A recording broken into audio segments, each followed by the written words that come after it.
to reconvene to public session, and we'll start with the Pledge of Allegiance.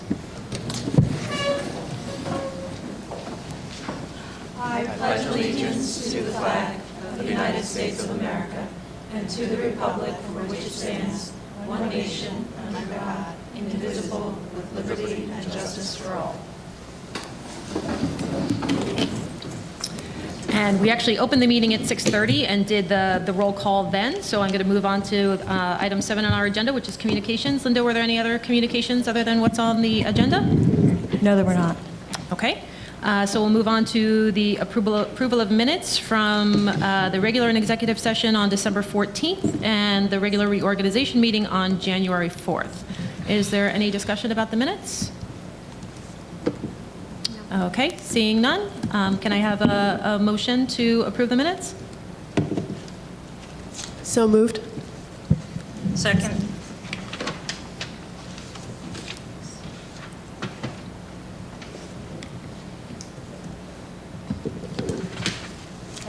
Any discussion? Oh, I'm sorry, is there any discussion? No? Okay, seeing none, could we do a roll call, Linda? Yes. I'm sorry.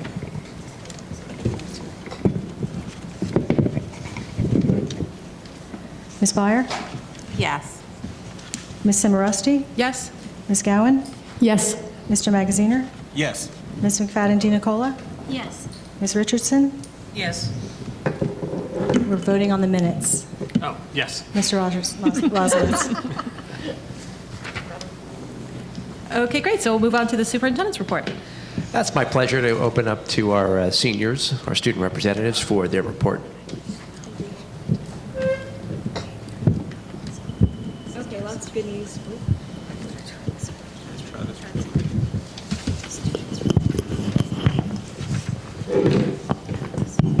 Cool. Okay, lots of good news from all the schools. So starting with Irving, on January 8th, it was Irving's 100th birthday. And from Bartle, thanks to the Bartle Green team, the courtyard got 3 new benches, which are being enjoyed. On the 28th, they had family pajama story night, which is also enjoyed, and game night on the 12th. And this past Thursday and Sunday, Bartle school students and middle school students starred in Shrek Jr. the musical. And for the high school, we just got the 3D printer delivered that we ordered based on the HP Ed Foundation grant. There's a mock trial competition coming up on January 25th.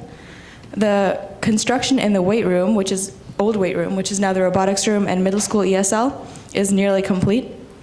This Thursday, the 21st, we have the Dead Center Coffee House and art show, and next week we have midterms. All right, so on the 7th, the DECA chapter of Highland Park High School went to compete in regionals, and about 35 students, which is a little bit more than half of the team, went on to states, and several of these students won first, second, or third in their respective competitions. The Drama Club had auditions for their upcoming musical, Little Shop of Horrors. Bio and Phys Leets took their first state tests on Thursday the 14th. Girls basketball is having a really good start to their season. They are 6-1 right now, with upcoming games this Wednesday against Perth Amboy. Winter track also participated in a track meet in Monmouth County, and several of the runners received personal records. This is something new that I haven't seen in a few years, that the Red Cross Club is having a blood drive. They expect the date to be February 12th, with students 17 and up have the ability to donate blood. Global Awareness Group will start a fundraising campaign for Women Aware, a women's shelter in New Brunswick. And finally, the Fling, as you might have heard, is archiving older editions of the Fling, and so far they have reached up to the 1940s. Okay, and our final piece of exciting news, highlighted by Mr. Lassiter, is that the high school is now on the Super Bowl High School Honor Roll. So the description given for that is, high schools across the country and around the globe will be given a Wilson Golden football for every player or head coach who graduated from the school and was on an active Super Bowl roster. So our schools is L.J. Smith, class of '97, and we have pictures of both L.J. Smith and the Golden football if you want to see that. I wonder if we can get L.J. Smith to come back once we get the football in the ceremony. To receive it. I'm sure Mr. Lassiter can swing that. Thank you very much. We are very fortunate to have our Irving principal, Mrs. Freeborn, here, and she has a very special guest and family to speak about. Mrs. Freeborn is going to spotlight an Irving student tonight.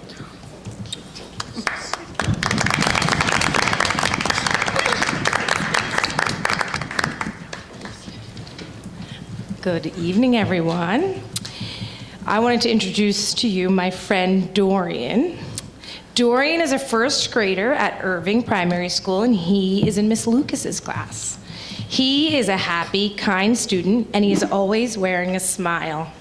Dorian is a hard worker. If there's something he doesn't understand, he won't give up until he figures it out. He is enthusiastic about learning, and he loves to be challenged. One thing that sets him apart from everybody else is how caring he is. He is always the first one to volunteer to help someone in need. If another student needs assistance with their work, he doesn't just give them the answer. Instead, he teaches them how to do it themselves. The students all look up to Dorian, and he continues to be a good role model by following all the rules. It's with great pride that I recognize Dorian tonight. Irving shines a little brighter each day because of him. Congratulations, Dorian. I'd love to have a picture taken.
Thank you, Mrs. Freeborn. I'm going to recommend that now be your time to step out. You can't stay the night. We do have school tomorrow. So, might be getting close to bedtime. Thank you for coming out.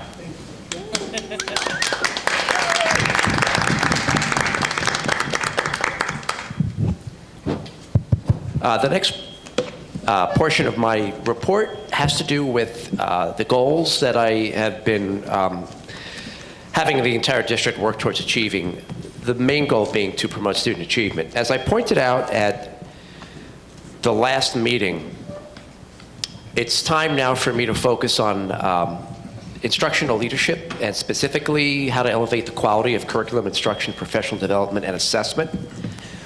One of the things that I'll be talking to the staff about this Monday after school at a PLC meeting, an after-school meeting, is the need for us to be looking at the big picture of a child's progress from grades K all the way up to senior year of high school, as opposed to looking at students from year to year, telling the story of a child. And by doing that, making sure that in this story, students of all kinds, ability levels, cultural backgrounds, are being exposed to the same rigorous curricula as their peers. That is going to be one of the keys to us narrowing the achievement gap that has been plaguing the school district for several years. To do that, though, will mean we have to focus on a lot of professional development in the area of differentiating instruction. Exposing students to the same rigorous curricula, but pacing instruction to meet the ability needs of students only by way of accurately assessing their progress. And to do that, I see us working beyond the traditional assessment tools that we have been using in this district quite frequently. A lot of our selection processes for ability grouping is based on standardized test scores. I'd like to see us move to a more authentic assessment program. So I do see us next year starting in September as teacher teams in grade levels and subject areas, developing common benchmarks that are really meeting the needs of kids' ability to express themselves in the different ways that they might. I have a younger child, who does a better job expressing herself through performance. My older child fits a more standard, traditional model of expression. She happens to perform well in standardized tests. So we need to use multiple measures, and we need to do it authentically.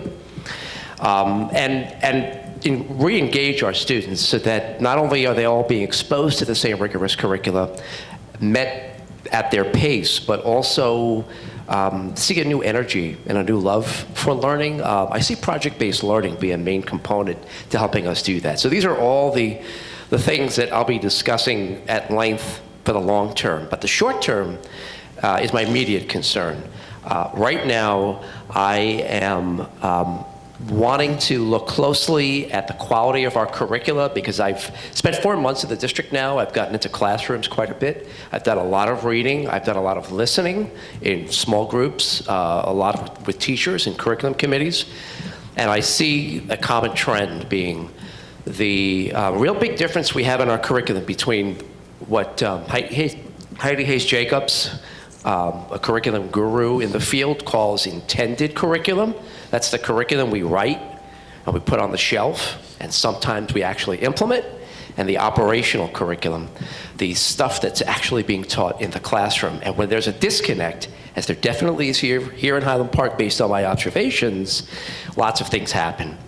Teachers tend to repeat skills instruction rather than scaffold from one year to another. There are gaps in curricula from year to year because there's lack of K-12 communication. Because while we may have done a great job being in compliance and writing great intended curricula, we lost sight of the need to actually implement effective curricula.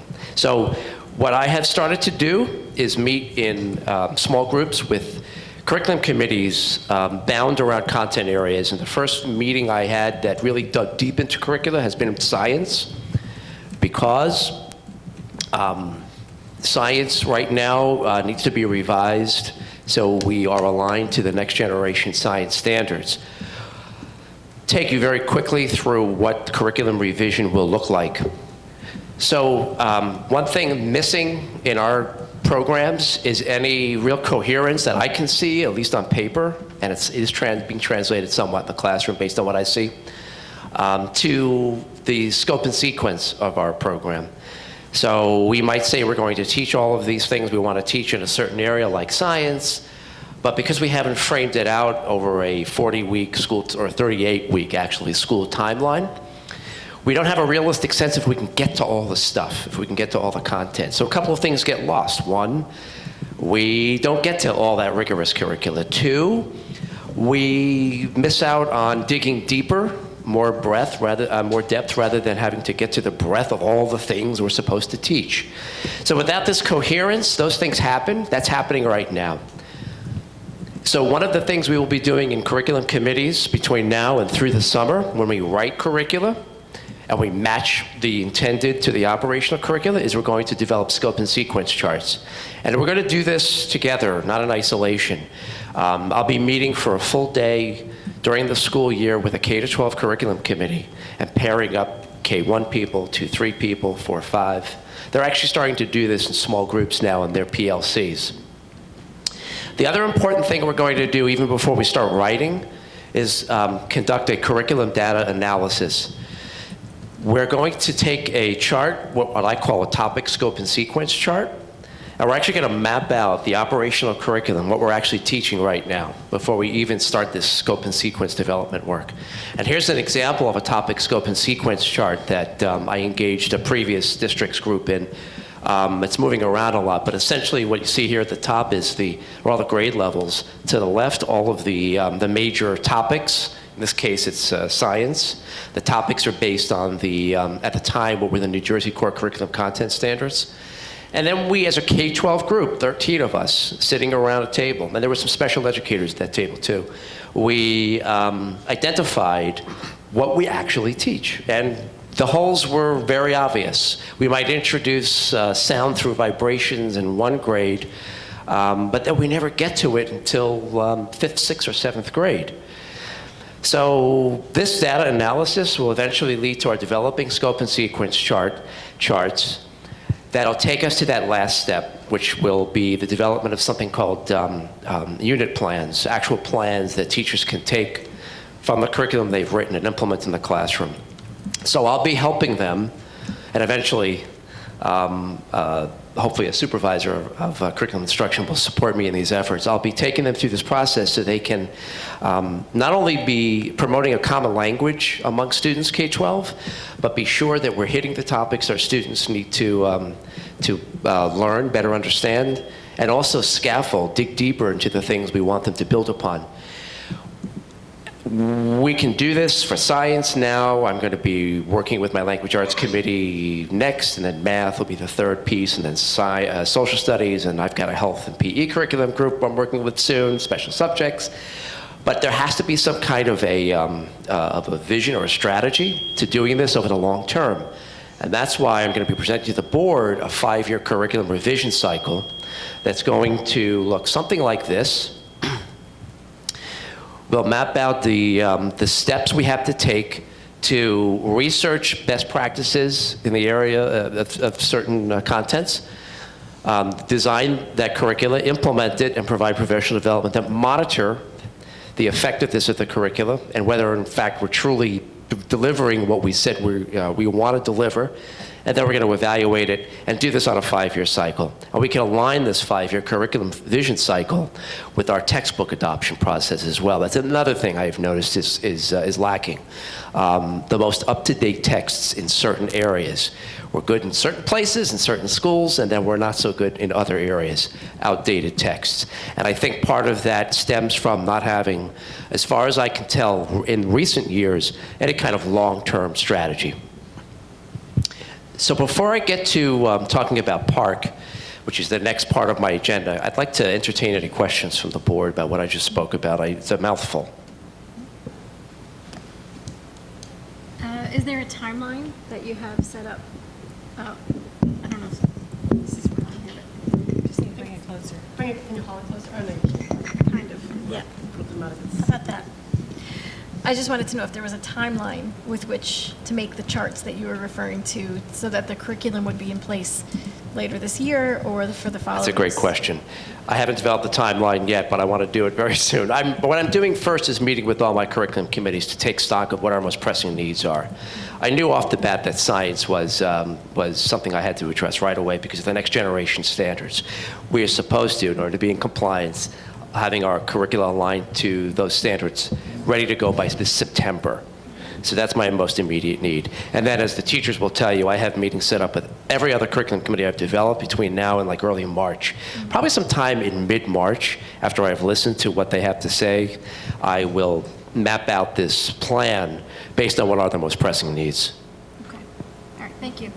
And clarification, the 5-year curriculum cycle, that's more of a minimum at the outside. We would look at the curriculum at a minimum every 5 years, but we'll probably be looking at it much more frequently than that. Correct? Absolutely. That's a great question. There might be pressing needs that arise. You know, we might do some, after we develop the strategic plan, assuming one of the goals has to do with student academic achievement, we might see as we track progress we're in over the next couple of years, we're not making progress in a certain area, focusing on a certain content.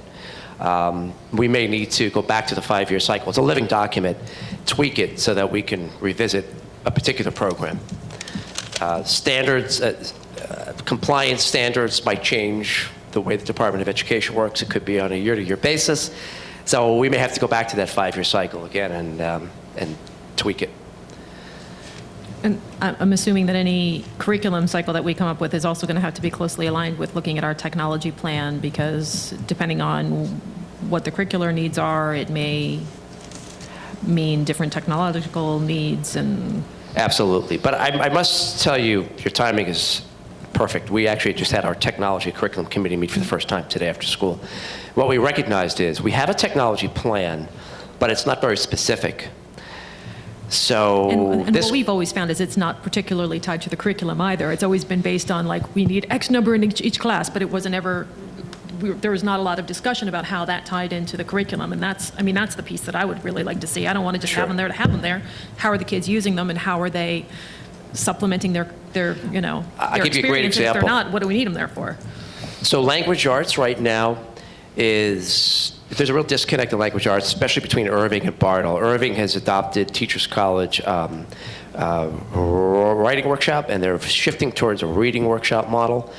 And Bartle is doing it hodgepodge. At Bartle, kids start to, which they don't do down at the lower grades, adopt something called the Daily Five, which is a great management tool to help students, help differentiate instruction, get students into 5 literacy centers so they can work independently, and then also have a chance to work with a teacher in a guided reading group session. Not happening everywhere, and I'd like to see it. So let's say we decide as a group, as a curriculum group, we are going to adopt the Daily Five model because we've seen it work. And personally, I happen to be a fan of the model. I've seen it work in other districts. But we decide we're going to adopt it K5, Irving and Bartle. Well, one component of the Daily Five, one of the centers in the Daily Five, has students listening to text. And a popular use of technology in that area is to have students with iPads or iPhones or iPods, if they still exist when we get to this point, listen to audio texts, a lot of which we pulled down from a company called Reading A to Z, that would call for us to purchase tablets or small devices for young children to use. So absolutely, that's a great example of what you're referring to. So we'll have to see. Well, I see the technology, as you do, supporting the curriculum needs. So I'm going to move on to talking a little bit about park. We've come to a point now in the year when we've, as a leadership team, been able to examine the park results we received. I'm going to share that with you. Before I do that, I want to just run down a couple of changes and talk a little bit about the opt-out data that the state's been providing us over the last 3 months. So these are the core changes that will be instituted starting in March with the first administration of Park. I'm not going to read off the screen. I'll let you do the reading. I might highlight a couple of things from time to time. I'll say this: one of the potential benefits to these changes is at the high school, in particular, being able to conduct as normal a school day as possible around the testing windows, which we weren't able to do last year. So what Mr. Lassiter and I have been talking about is the potential for us to have students who opt out or for some reason don't take the park, go right back into their regularly conducted classroom, so that we are continuing instruction despite the park. Park took up an inordinate amount of instructional time last year, and we're hoping that the changes will allow us to put back some of that instructional time. So that's one highlight I take away from this slide. Another thing I'd like to show you is what the state is now telling us are the graduation requirements as it regards standardized tests for the classes 2016 to 2019. I hope you can see that. If you can't, you'll be able to download all of my slides from our district website by tomorrow morning. That includes this slide and, of course, the data I'm going to show you in a couple of slides.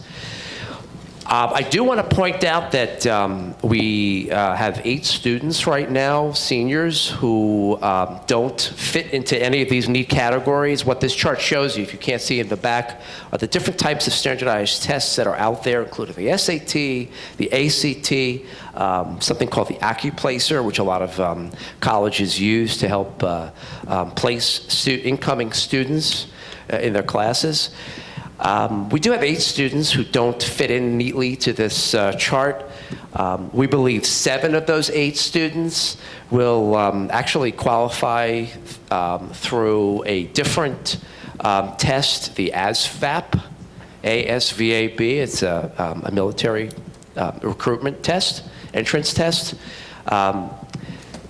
There's a question that we've posed to the state about that test. The test, the ASVAB, combines the language arts and the math performance results. They don't break them out. They don't disaggregate them, as does SAT, PARCC, and PSAT. So what we are wanting the state to do is to allow that one composite score to count for both math and language. We believe we're going to get the okay from the state for those 7 students. If the state says, no, I'm sorry, we can't do that, this only counts for one subject area, not the other, Mr. Lassiter has already been working with the guidance counselors and all 8 students who don't fit neatly into this criterion to develop portfolios, which is the last criteria that we can fulfill for these students to graduate. So they're actually compiling portfolios that demonstrates their work now, so we can present that to the state as a backup. Do you want us to wait till you're done, or do you mind if we ask questions go while you ahead, go? please. I just want to, and correct me if I'm wrong, but this doesn't seem unusual. I mean, that generally the graduation requirement historically was the HESPA. There would always be a certain percentage of students that did not pass the HESPA, and then they would take an alternative assessment, what was the ASA, the alternate high school. So, I mean, this is not an unusual, I just want to point out that this isn't an unusual circumstance that after, the kind of first round of graduation requirement testing, that you'd have some students that didn't meet those requirements and would have to use some alternate assessment to meet graduation Absolutely. requirements. And mind you, thank you for that. Mind you, this only applies to the classes I listed on the slide. After that, well, we'll see how the pendulum swings at this point with Park.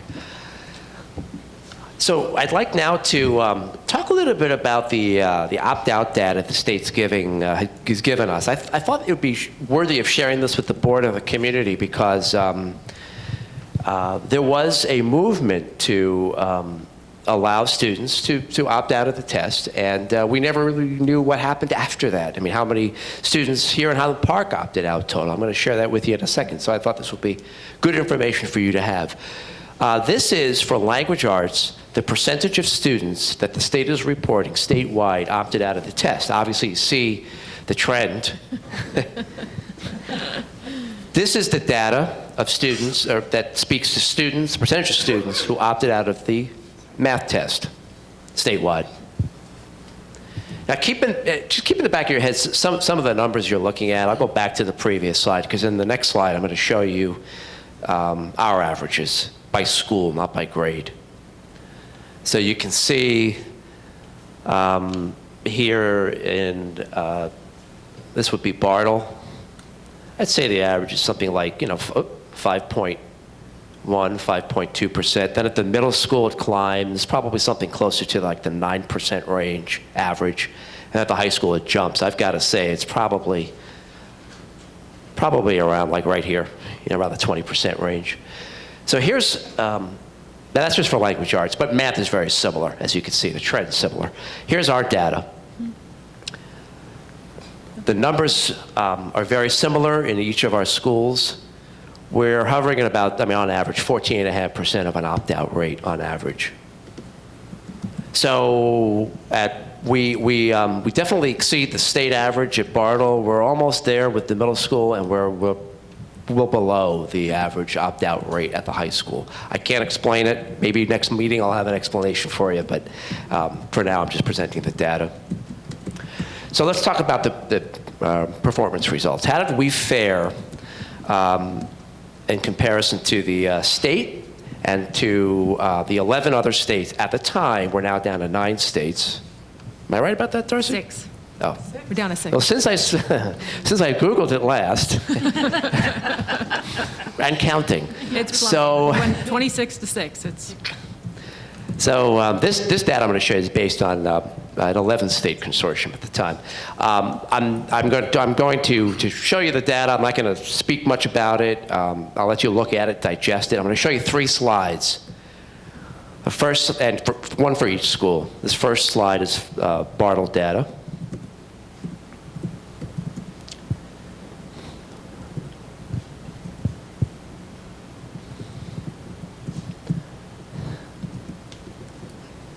And again, you can download all this information from the district website tomorrow morning. I'm going to show you the middle school next, and I'll come back to any of these slides if you'd like me to do so. There's the middle school.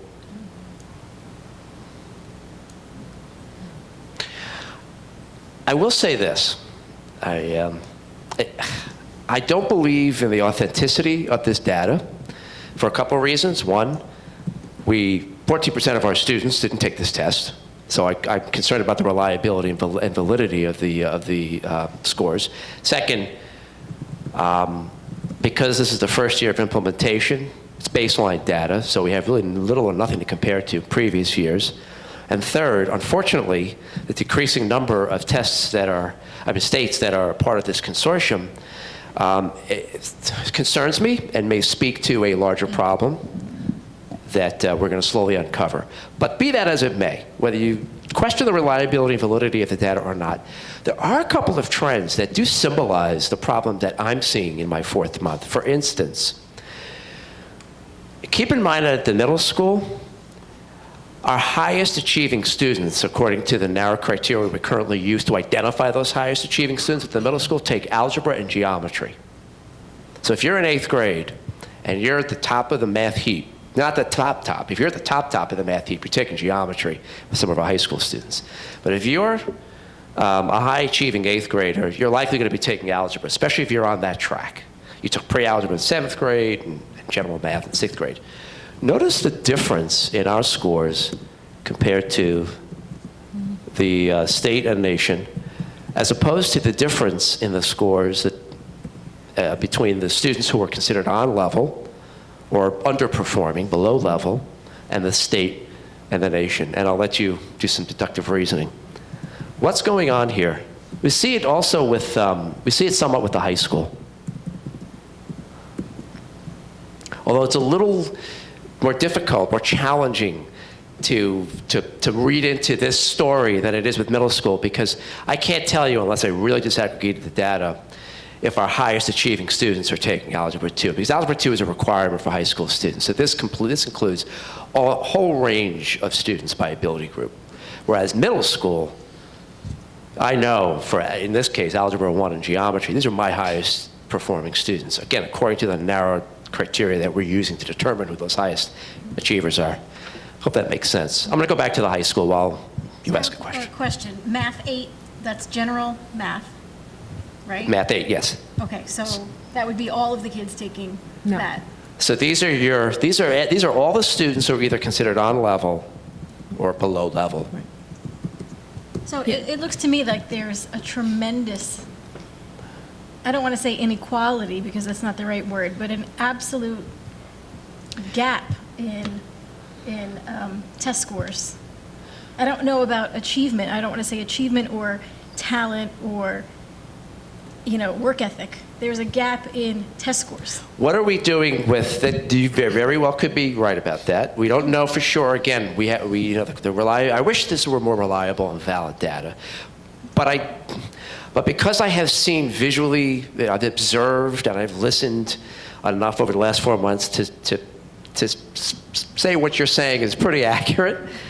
When I saw this, it kind of jumped at me. What are we doing? If this were reliable and valid data, what are we not doing for these students that we somehow are doing for these students? Now, maybe our selection criteria for the highest performing students who go into Algebra 1 Geometry at the middle school is different than what other districts in the state or around the country are using to determine who takes Algebra 1 and Geometry. I don't know. There's some, well, I shouldn't say some, there are quite a few middle schools in this state that require all 8th graders to take Algebra 1. And what I've heard from some folks, especially down in the Monmouth County region where I worked 2 districts ago, there was some idea from some people that, well, yeah, those are the schools, though, that have a watered-down Algebra 1 curriculum. Who knows? That's hearsay. Nevertheless, this cohort of students at the state level and the national level might be different than our cohort, or, as you're pointing out, Michelle, maybe this speaks to some of the things that we're going to be I'm going to be continuing to uncover. And here's the high school data. It's my last slide.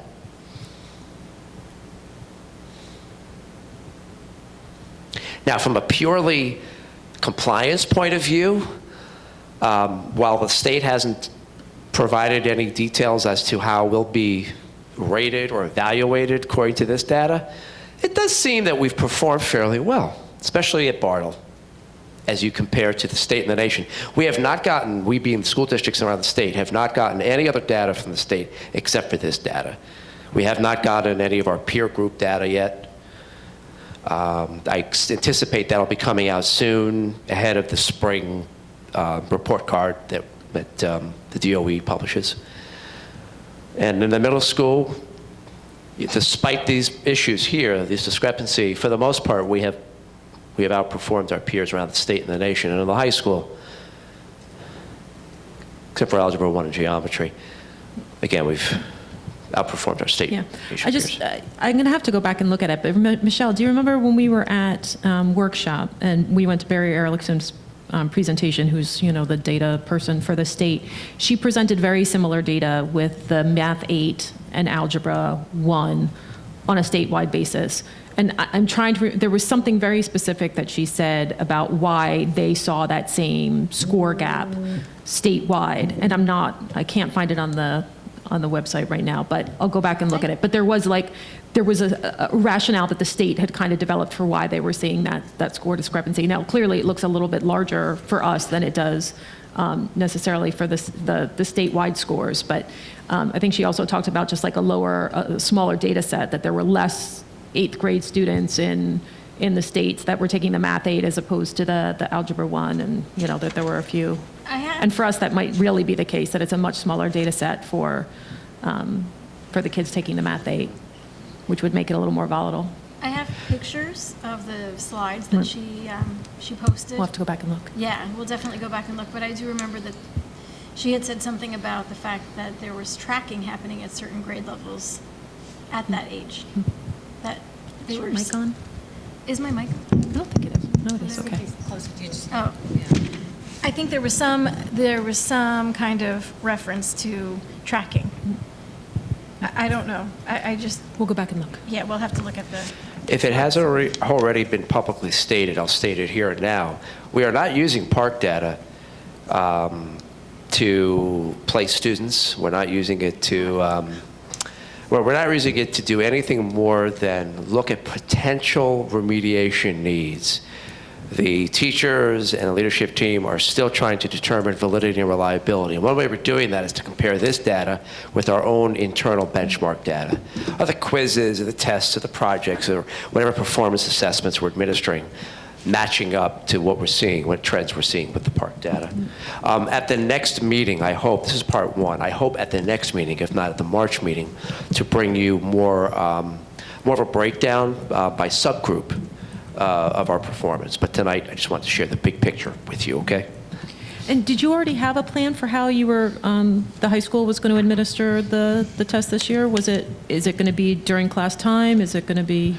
The plan is not Not hammered out firm, quite but I yet. can tell you that Mr. Lassiter is trying to do it during the day, but not disrupt regular classes, which we did last year. Remember, we had an institute model. He doesn't want to do that this year. Right. But perhaps by then, I'm actually meeting with the leadership team tomorrow, and park planning is on the agenda. I may have more information to share with the board and the And how many committee. days is it this year? It's one administration, but how many One days? window. One administration, but how many days? Because last year it was 2 administrations, 4 or 5 days each administration. look It was at like that and absolutely get back to you. wild. I don't remember hearing how many days it is this time. it was March and Like- May, right? Last year, yeah. Last year. And this year, just March. Just one administration, yep. Okay. So I had a question. Is the state giving you some explanation for the delay in reporting the data? No, I'll sit down. Okay. Because I think that the hope was that these scores would be able to help teachers who have students now address their individual needs. No But by the time explanation. we get this information back, it looks like we may have graduated some of these students. So I was just wondering if the state had any information about the delay and what it was about. It hasn't provided it via memo, but it may have popped up at a meeting that I didn't attend, so. Okay. I can't say that, outside of a memo. I mean, I know one of the rationales given was that this year, being the first year of administration, a lot of the time was spent with the Park Consortium setting the cut scores. When the students took the test, the cut scores weren't set. So students took a test not knowing what score they needed to pass, basically. Okay, yeah. So they basically took a look at the national data, and then based on that, they set the cut scores. Or That through a wasn't dart. done for the Smarter Balanced, which is the other consortium that were the Common Core line tests. Those scores came back much sooner, but the PAR consortium scores came back much later. And then, the word on the street is next year it won't be that late, that they're hoping to get them out by summer because they're not going to have to set those cut scores. But, Okay. now that we're down to 6 states, who knows I what's was going to just happen with the gonna PAR say. consortium. So really, it's all just kind of up in the air, I'm no glad- matter which way you slice it. I'm glad that it seems like Dr. Taylor is taking a healthy look and appreciating what we can appreciate and dealing with it as we need to. Yeah. I'm appreciative of that.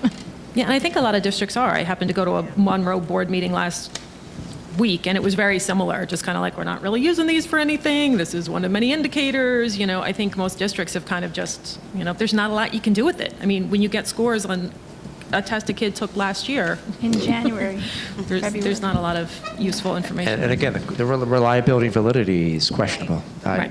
It was fascinating to look at the Monroe scores. I was curious to see if that same phenomenon happened there. The high school kids in Monroe, they were all like, yeah, no, I'm not bothering. So like their elementary school kids and their middle school kids, their scores were like either in line or higher than the state average. And then the high school kids, they were like hundreds of points below. It was like the high school kids all got together and were like, yeah, we're not going to bother working on this. It's going to take time for us to compare data, internal, external, and see if there's any connection.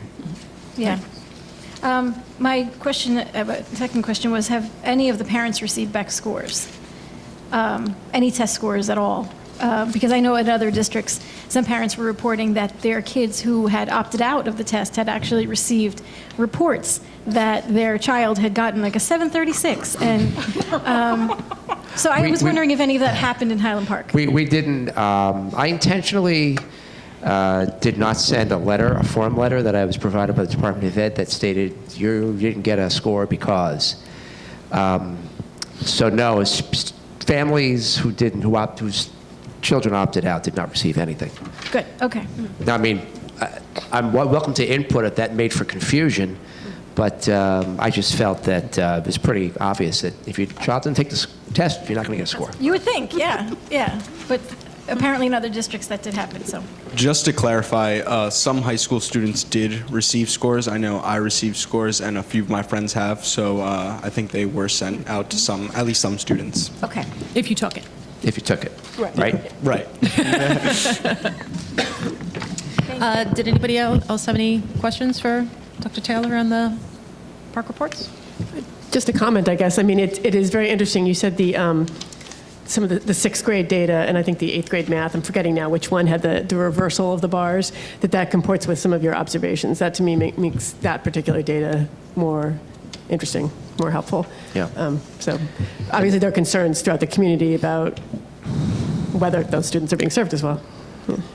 And I don't think when I report on the subgroup data, there'll be any surprises either. Okay. Because I think we know that there is an achievement gap. We've seen it, we know it, and I think in this case the park scores, whether they're reliable and valid, will still show discrepancies that we know exist. Right. Thank you. Thank you. Okay, so if there aren't any other questions or comments, then we will move on to committee reports. First is curriculum and instruction. Michelle? Yep, that is me. That is you. Okay, so first we have approval of field trips. And if you look on the list of field trips, you'll notice that there are several this time, more than last, of course. And there is one that I'd like to discuss. We did talk about the expense for some field trips. Why don't we do that after we go through all the items, though? And then we'll do Okay. discussion on everything? Yeah, sure. Sorry about that. So that is item number one. Item number two is approval of a job description. So this would be the position that is now entitled Staff and Student Support Teacher. I believe this is kind of another iteration of what was formerly Ms. Schmone's position at Bartle. So now it is Staff and Student Support Teacher, and there's a description of the job listed in this thicker packet for everyone to take a look at. And I think it is the same title, just a slightly different description for the job. I don't know if teacher was part of the title. That was a difference, I thought, but maybe you're right. I don't quite remember what Ms. Shimon's title was exactly, but it was staff and student support something or other, and now it's teacher. But maybe it was the same. And so this person is filling in some significant holes that were left. And so socially and emotionally responsive school culture, that would be the first responsibility, and then discipline as well, and staff support. So this is not a vice principal position, but this would be a principal assist type position. And number 3 is the appointment of university graduates and students for teaching internships, junior practicum, and observation. So these are students, education students who would be providing observation. They would not be in the classroom alone with students. They would be supervised by the teacher. Number 4 is approval of Handle with Care training. And I believe these are all Bartle teachers, this Handle with Care training. Is that right? Okay. So these are all Bartle teachers who will be trained by Sarah Kirk and Anna Shannon. This is a state-approved restraint program. Number 5 is the February training. Number 4 would be January 19th, and number 5 would be February 2nd. Number 6 is the appointment of Title I after-school tutors. Number 7, appointment of Title I after-school substitute dragon tutors. And number 8, appointment of Title III after-school ESL tutors.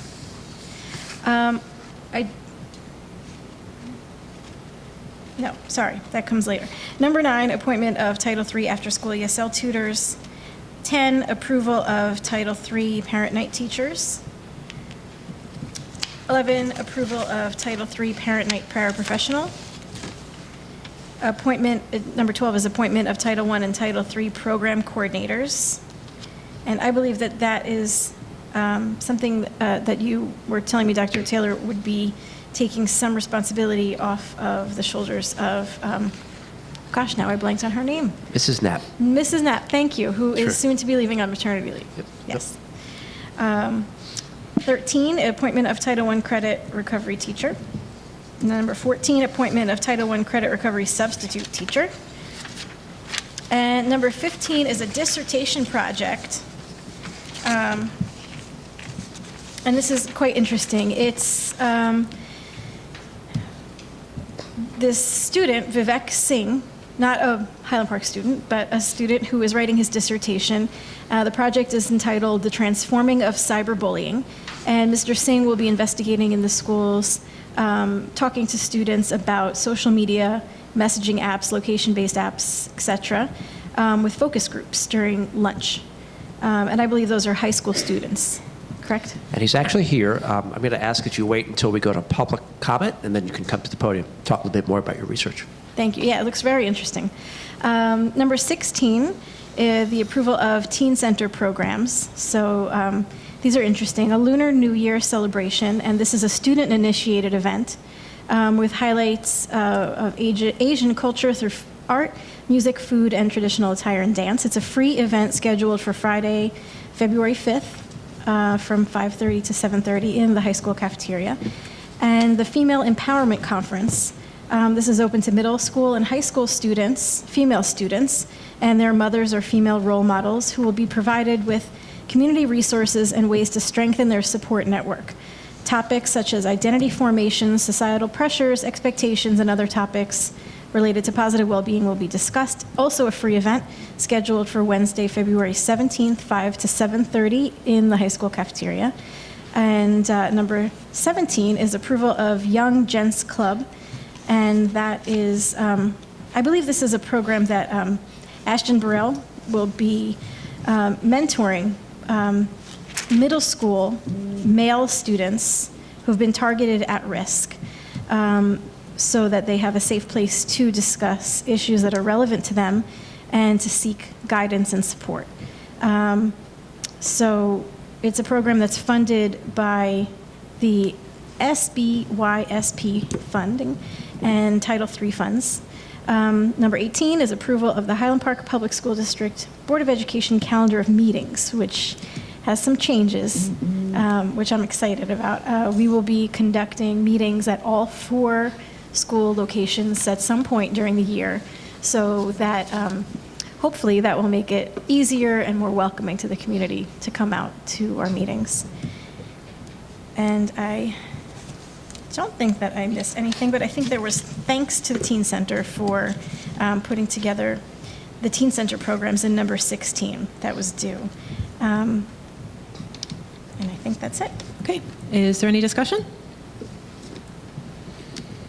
I actually wanted to talk about the field trips because there was some talk that we had a couple meetings ago about funding and the difficulty that some parents might have in funding them. So there is a DECA field trip that is quite expensive as it shows up on the chart. But I think that Dr. Taylor, the curriculum committee, wanted to make very clear that our district is dedicated and responsive to any issues revolving around equity and inclusiveness. We want to make sure that all students are understanding that they are welcome to attend any and all field trips and that we will work it out. That is the message. So that any cost associated will be covered, and just to make your needs known. To whom do you make them known? The students who will be, If you have a trouble paying for? yeah, potentially looking to get out of the field trip due to cost. So if there's a worry about cost due to, especially this DECA field trip, I believe it was $985 as listed. Yeah.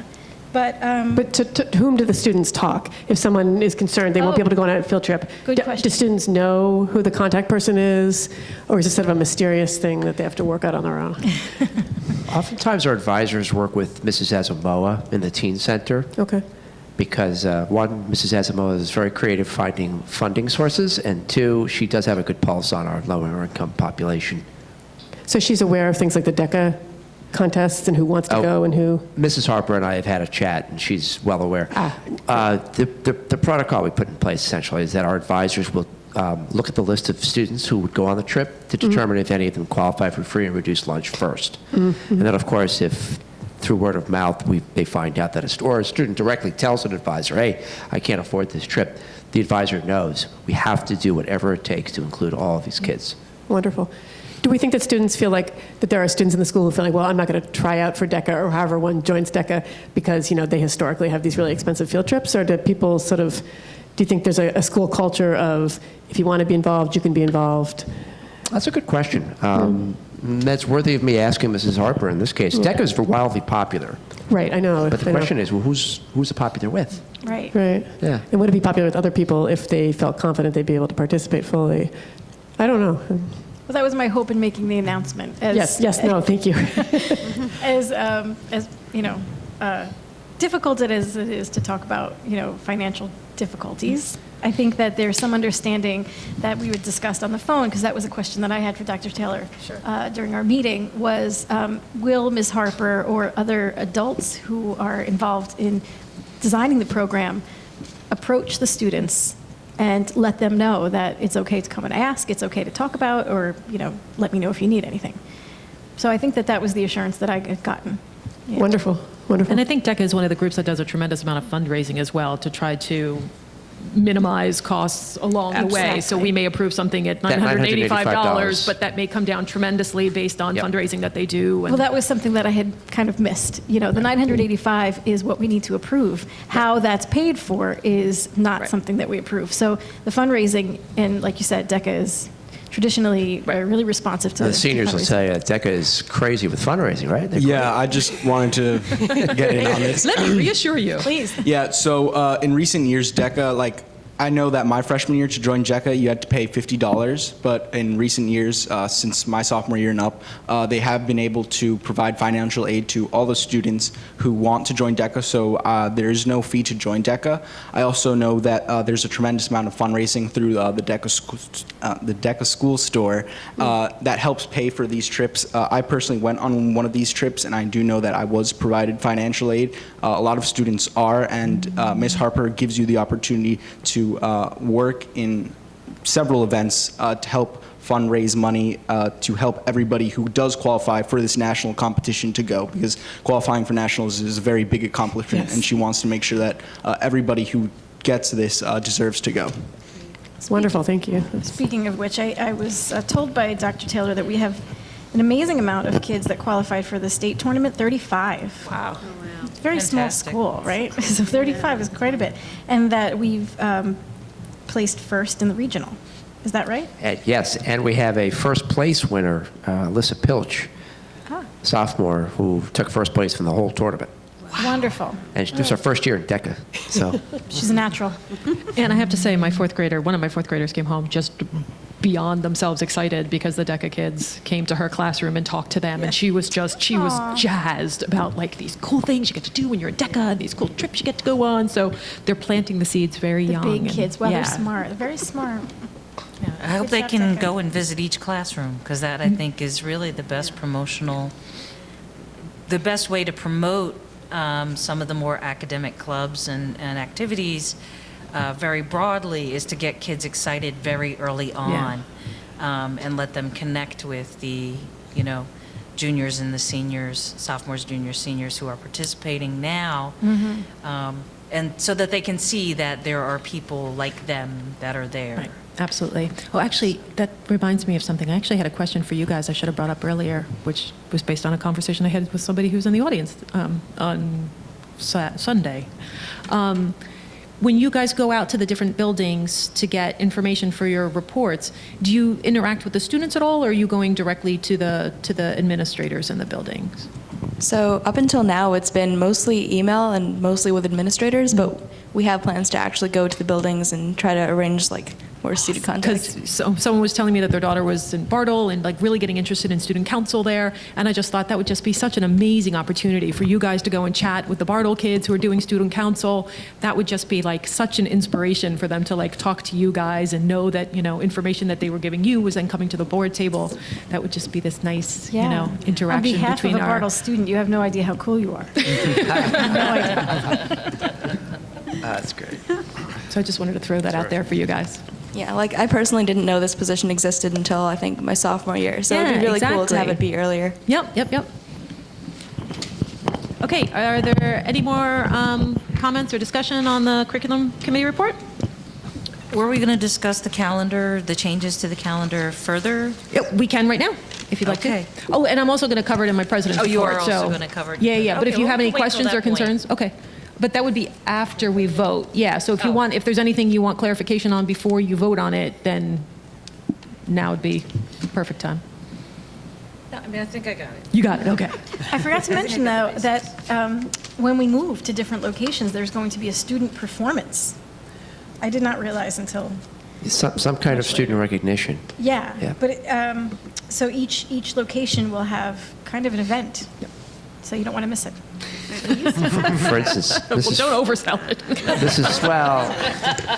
This is Freeborn already told me what they're going to do in Irving. No, don't something spill the around beans. the time capsule that they're going to be putting together. They're going to present it to the board and the community before they actually package it.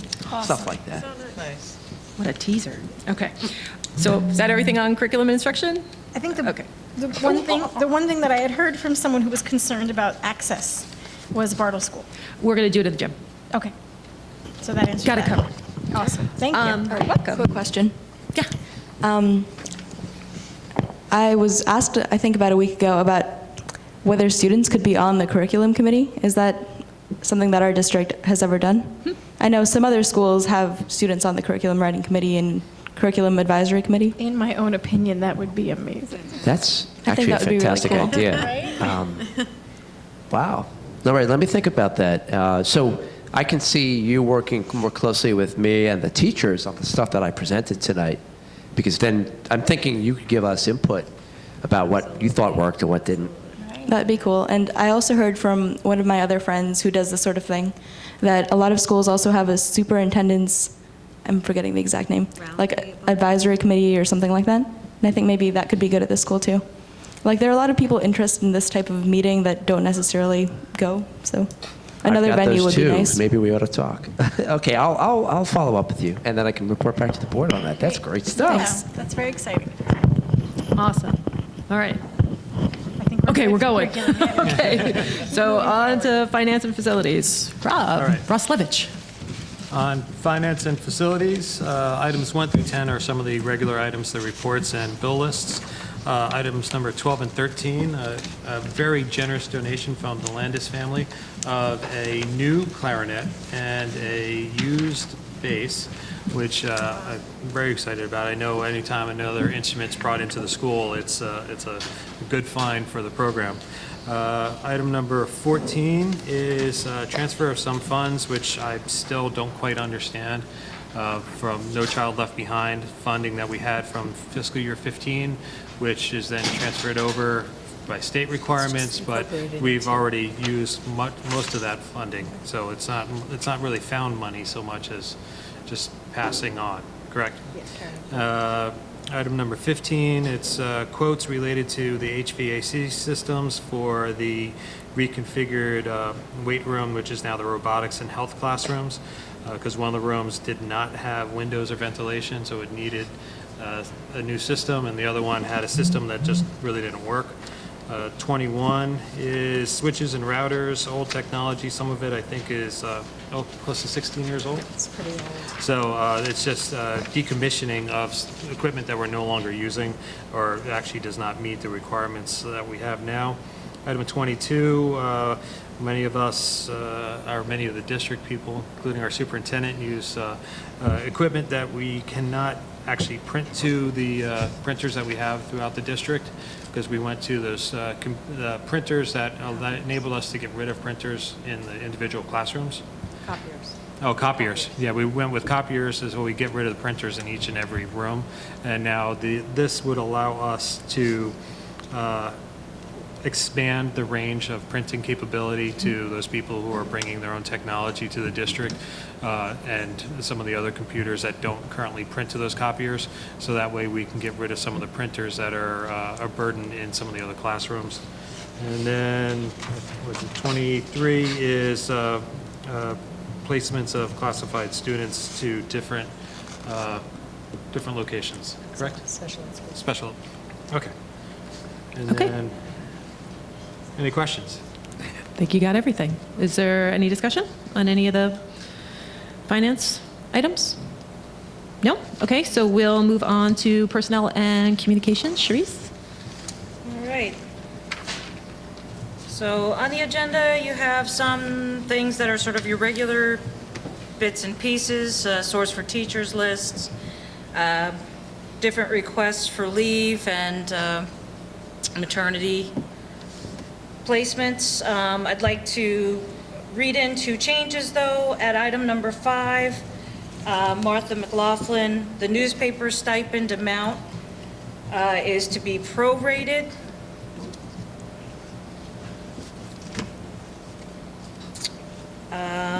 Actually, let me go through the rest of it. You have a couple of Schedule B positions that are just shifts. You have a couple of resignations. With those,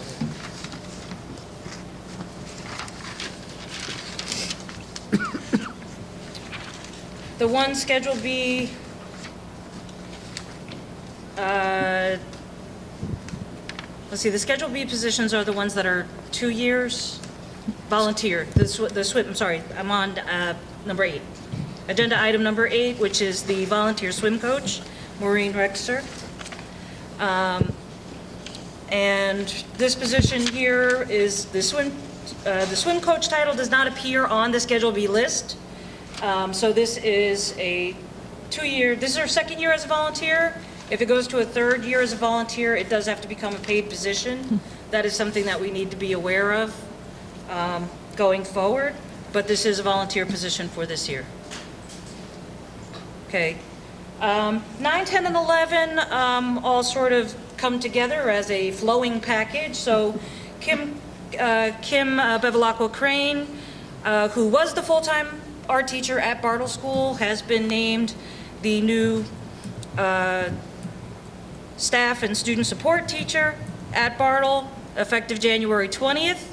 To replace her full-time position, we're moving over, the item agenda number 10, we're moving Lenora Iglesias from the Irving School over to fulfill the full-time position, and then hiring in at the agenda 11 item, Michelle DeMarco for the part-time art teacher to fill the position in the Irving School.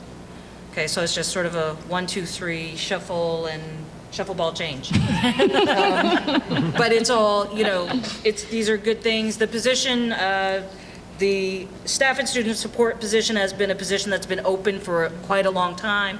That individual is going to do a lot of social emotional development with the kids. They're going to work on social skills, work on, trying to put back into place some of the things that were there previously. So very, very important position. And Very happy to have her there. Did I remember correctly that the person that's coming up to Irving was employed in the district previously? She's part-time So- now. Oh, yeah, Michelle DeMarco. In Yeah. fact, maybe she was here last in 2006. Maybe you didn't have her.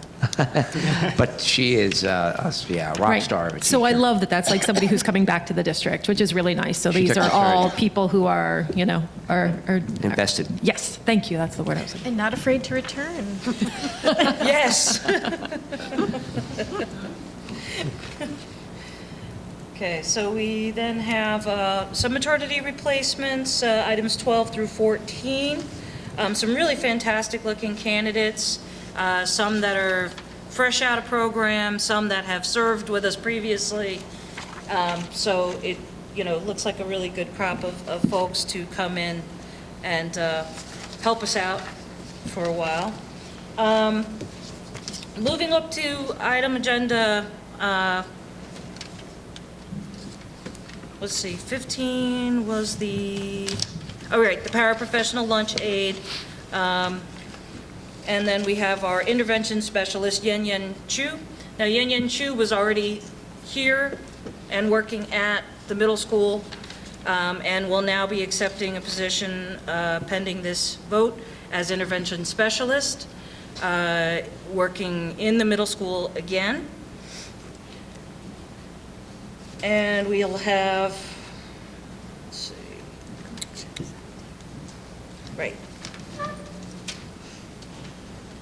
Right, so item 17, there is a change. It should, instead of saying Tim O'Hara, it should say Thomas. Thomas O'Hara for item number 17.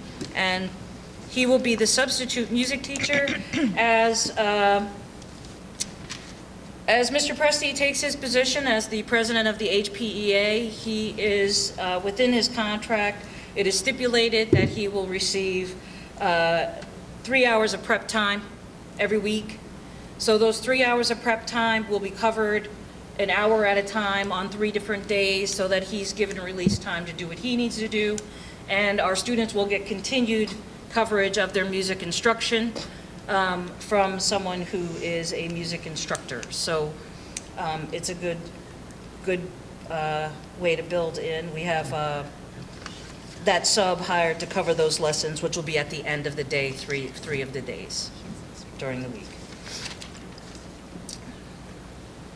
So item 18 is the new hire of the G&T instructor, the gifted and talented teacher for Irving and Bartle School.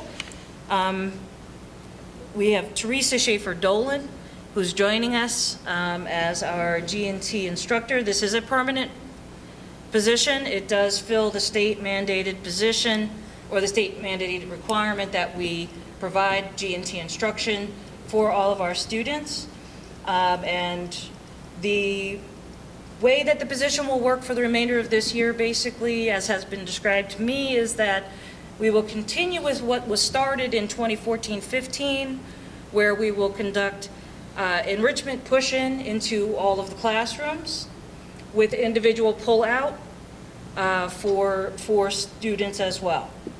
Over the course of Scott's strategic planning process, he will pull together a committee to look at G&T specifically, and they'll have the opportunity to work with Teresa Schaefer-Dolan on building a way forward in terms of the coming years. But for this year, this is the model that will be utilized moving forward. I'm very excited about the opportunity for enrichment for all of our students in our classrooms and the chance to have a full-time staff member rejoin us again in that capacity. May I interrupt and just add the quote that I wanted to? I do have a practice of sharing with the board and the community kind of info I get from the references I check. For permanent hires, I do check references for replacements, but I don't share all that information with you, especially for folks who we know little about, and Mrs. Dolan is one of those individuals.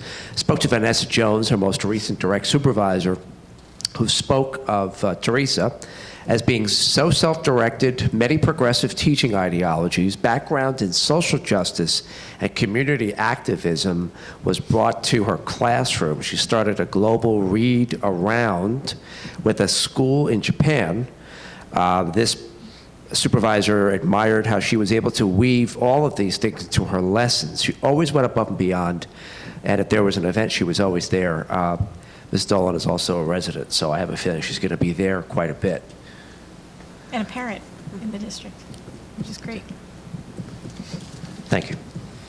Okay. And lastly, we regret that we have received notification from Mrs. Jane Franchak at the Bartle School that she will be retiring at the end of this coming year. My daughter Lucy is lucky enough to have Ms. Franchak this year. Mrs. Franchak is a wonderful teacher with a very long history here in the district, who has a great set of skills, has a ton of patience with a very, very boisterous group. The fourth grade, working with fourth graders, I'm sure, is always probably pretty challenging, as they're all sort of coming into their own and developing their own personalities and definite opinions about the world. My daughter's certainly among that group. And so we will be very sad to see her go at the end of the year, and I'm sure as we come closer to that time, some celebration will be made in her honor. Absolutely. Is there any discussion on any of the personnel items? Any questions? I wanted to say that the G&T teacher and the anticipated program sound fantastic. I hope that she might be able to do some of the project-based learning for the non-G&T classified children, as Mrs. Amsterdam did. She had this program, she had several programs where students who were interested could ask to be in them. I think one was a research project program, and the other one was I don't know if it was like a debating skills, a forensic something or other. My children did not participate, but I can imagine being a fifth grader and thinking, wow, this is fantastic, studying something that I want to study. I know that you'll be working with the committee on that, but I hope that can be part of it. And my question about that was, last year, I remember there was a long process of identification, testing. Is that whole process going to be? Well, Mrs. Dolan is going to have to identify the students who will be involved in the pull-out program. I can't tell you how long that will take, but we're going to use the same criteria we used. So if last year part of that whole long process had to do with identifying the criteria, we're past that. We know the criteria we're going to use. Then the enrichment curriculum is actually, we do have like a packaged project-based learning enrichment program. She's going to be doing things, for instance, at the K-1 level, like facilitating a forensics / debate program. Forensics not in the sense of criminal history, justice. 5-year-olds debating, I'm just People picturing. get confused about that. Mock trial, logic games. So, and the pull-out program, the criteria we're going to continue using is an aptitude test called SAGES, a local district assessment, and teacher recommendation.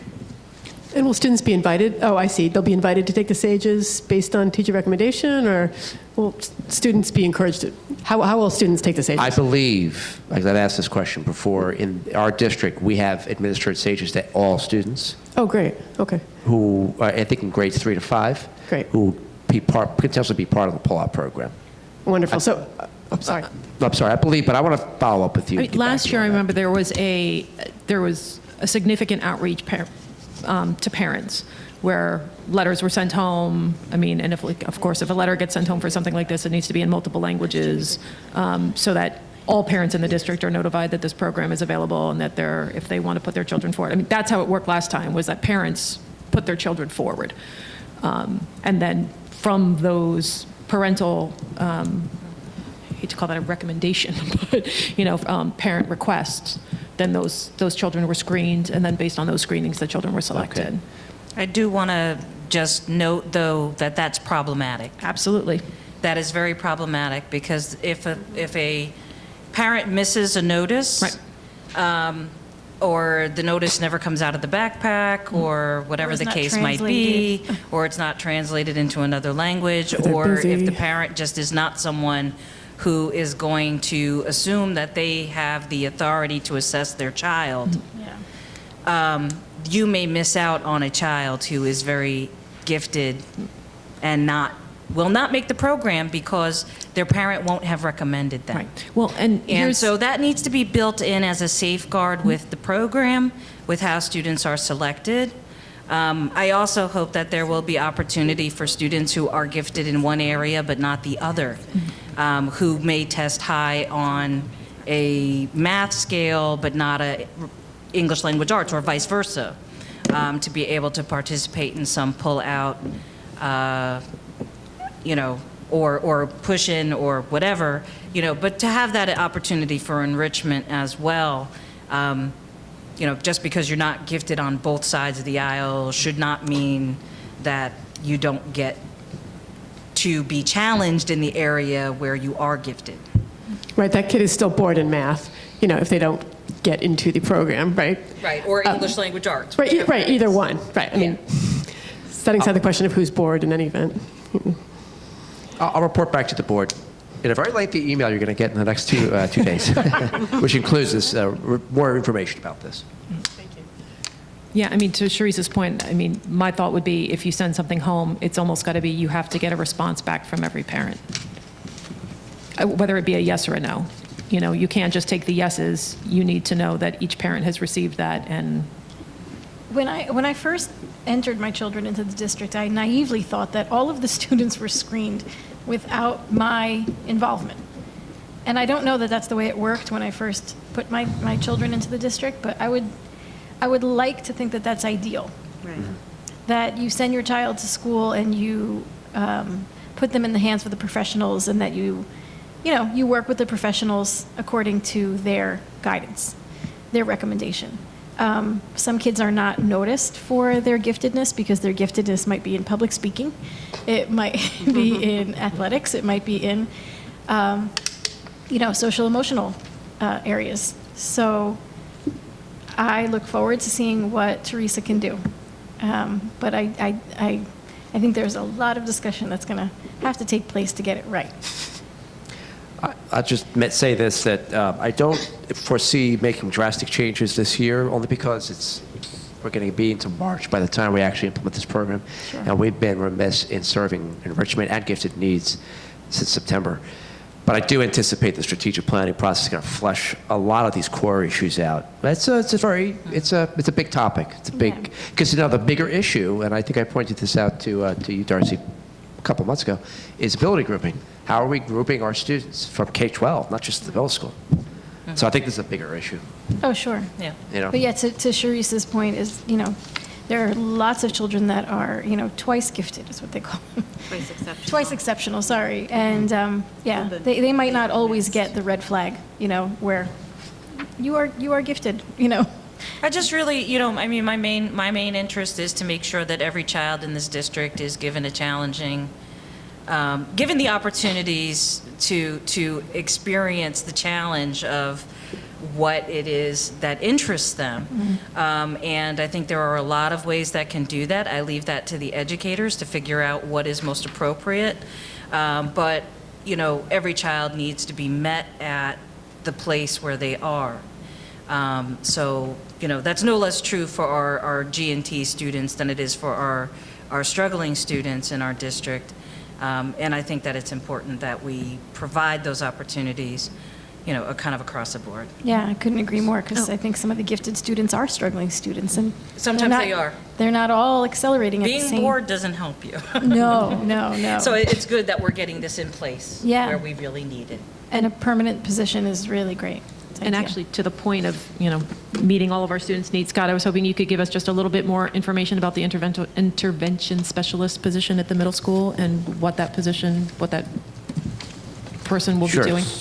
That's another title for basic skills instructor. So this teacher will do both push-in and pull-out for kids who identify as struggling academically, specifically in the area of language arts now. We hope to build into our budget going forward somebody who's focused more on math at the middle school level. We serve these students at Bartle and Irving. We've never done so at, well, not in recent memory at the middle school. So that's what Yen Yen will serve to do. Right. And I think it's important to note that even at Bartle, this is the first year that we've had those services for students in my recent memory. So there are students who've been struggling in the district who have not been getting individualized attention, who luckily now are getting it at Bartle and at the middle school at least. I think they have been at Irving as well. But, they do at Irving. But those students, there are many students I think who need that scaffolding all the way through. And I'm glad to see that now that that's being built into the system, because we have to not only obviously worry about our kids who are gifted, but we also have to worry about our kids who are struggling. And it was a great frustration last year to know that those services were not in place for those students, and those students were just left in classrooms to fall further and further behind. Mrs. Osemier, middle school principal, really is the one who approached me and said, Dr. Taylor, we need a basic skills instructor. And remember, the goal, ultimately, of the basic skills instructor is not to provide services for that child anymore, because all of this pinpoint needs have been remediated, and we're well on our way to moving on to the next child who needs help. So that's the goal. Right. Mainstream them out Right. of the program. And I will just continue to keep putting this bug in everyone's ear that one of the other programs that we need to get solidified and well on its way is a program for dyslexic students. Yes. Identifying Yes, you're absolutely students through Irving and giving them services in both Irving and Bartle. We do not have a program in place. It is a state mandate. We have a policy in place, and it is not happening. And we haven't- And I've actually had two parents approach me in the last 3 days with concerns about their individual students. And this is something that while we get all these services in places for students, we need to think about the students that are the most vulnerable as well. I agree. So with that, is there anything else on any of the personnel items? Okay, seeing none, we'll move on to policy and regulations. Anne? Policy and regulations, okay. So exciting, scintillating. I've been waiting. This actually is kind of exciting.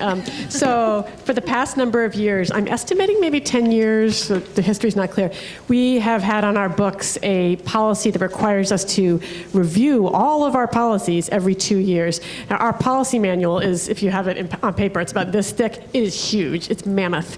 And while, of course, we do want to keep up with our policies and make sure that they're all still current, it does occupy a huge amount of board time, or it could if you did it reliably. We have not been doing it reliably, mainly because we don't have that time, and none of us are paid. We have jobs. So we have elected we are proposing that particular requirement be removed from policy 0131. The requirement of biennial, it's biennial, right, for every 2 years? Not biennial, biennial. The biennial review requirement is not something that is apparently mandated by state law. Our policy alert service, the private firm that many schools contract with, does not recommend biennial review, although I'm sure they're happy if people do it. So in my opinion, that is ripe to be removed from policy 0131. You all have the proposed amendments to that policy. There is a paragraph struck out.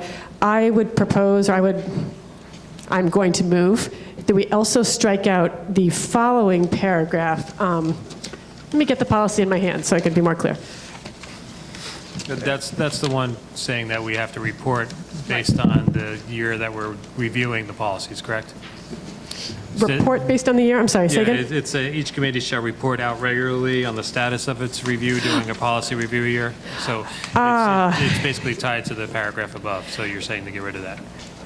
Actually, no, you are. that's right. Well, no, oh, yes, yeah, you're right. I'm sorry. Yes, that is the paragraph. I have it now in front of me. So it would be deleting the heading policy review, which is already noted. The following paragraph, the board shall conduct formal review, and then the following paragraph, as Rob correctly stated. There are a number of policies that, by their own terms, require periodic review. One is the allergy, life-threatening allergy policy. That needs to be reviewed every year. So I propose to compile a list of those policies, and then we will coordinate the different committees in reviewing them at the appropriate time. But I think that'll allow us to do a more focused, thorough review of the policies that really need to be reviewed, and also of the policies that for some reason are significant in a particular year because we either need to have a policy or the law has changed or circumstances have changed, rather than sort of going through all 8 gazillion policies in a somewhat of a ritualistic way. So that's what we have for policy. Yeah, and not only ritualistic, but Absent. It wasn't efficient. No. It was never completed in any sort of functional way. And this is something that we ran by our board attorney. The board attorney was in concurrence that this is it's an outdated practice of the board. So this will free up the board's time to do a lot of other things that actually need to be done. So I'm very excited about this, and I think it's important to note that Strauss Esme, who we do hire to do a lot of this policy background work for us, they will update us. They update us, what, monthly, Linda? Of policy alerts, new policies, updates to policy. So it's not like policy work will not be happening at the board level. There will still be constant policy work that's done. We're just getting rid of this biennial review, and we will highlight policies that need to be reviewed every year and policies that need to be reviewed every 2 years. So I think this is going to make us a lot more streamlined and effective. Are there any questions or concerns from the board on that policy? None. None? All right. So that gets us through our board committee reports and moves us on to public comment. The Highland Park Board of Education welcomes public participation and reserve this time for your comments. Is there any public comment?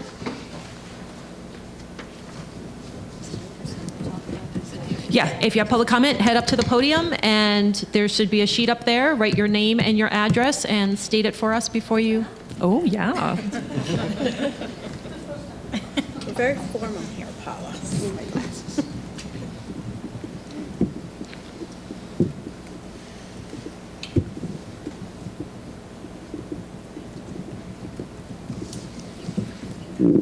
I feel very important. You are. My name is Paula Stevens, and I have 2 girls in Barlow School, one in 2nd grade, one in 4th grade. They both participated in the... And I'm sorry, Paula, can you just state your address for the record? Again, I'm sorry, my address is 256 South 9th Avenue. Thank you. I'm a little short.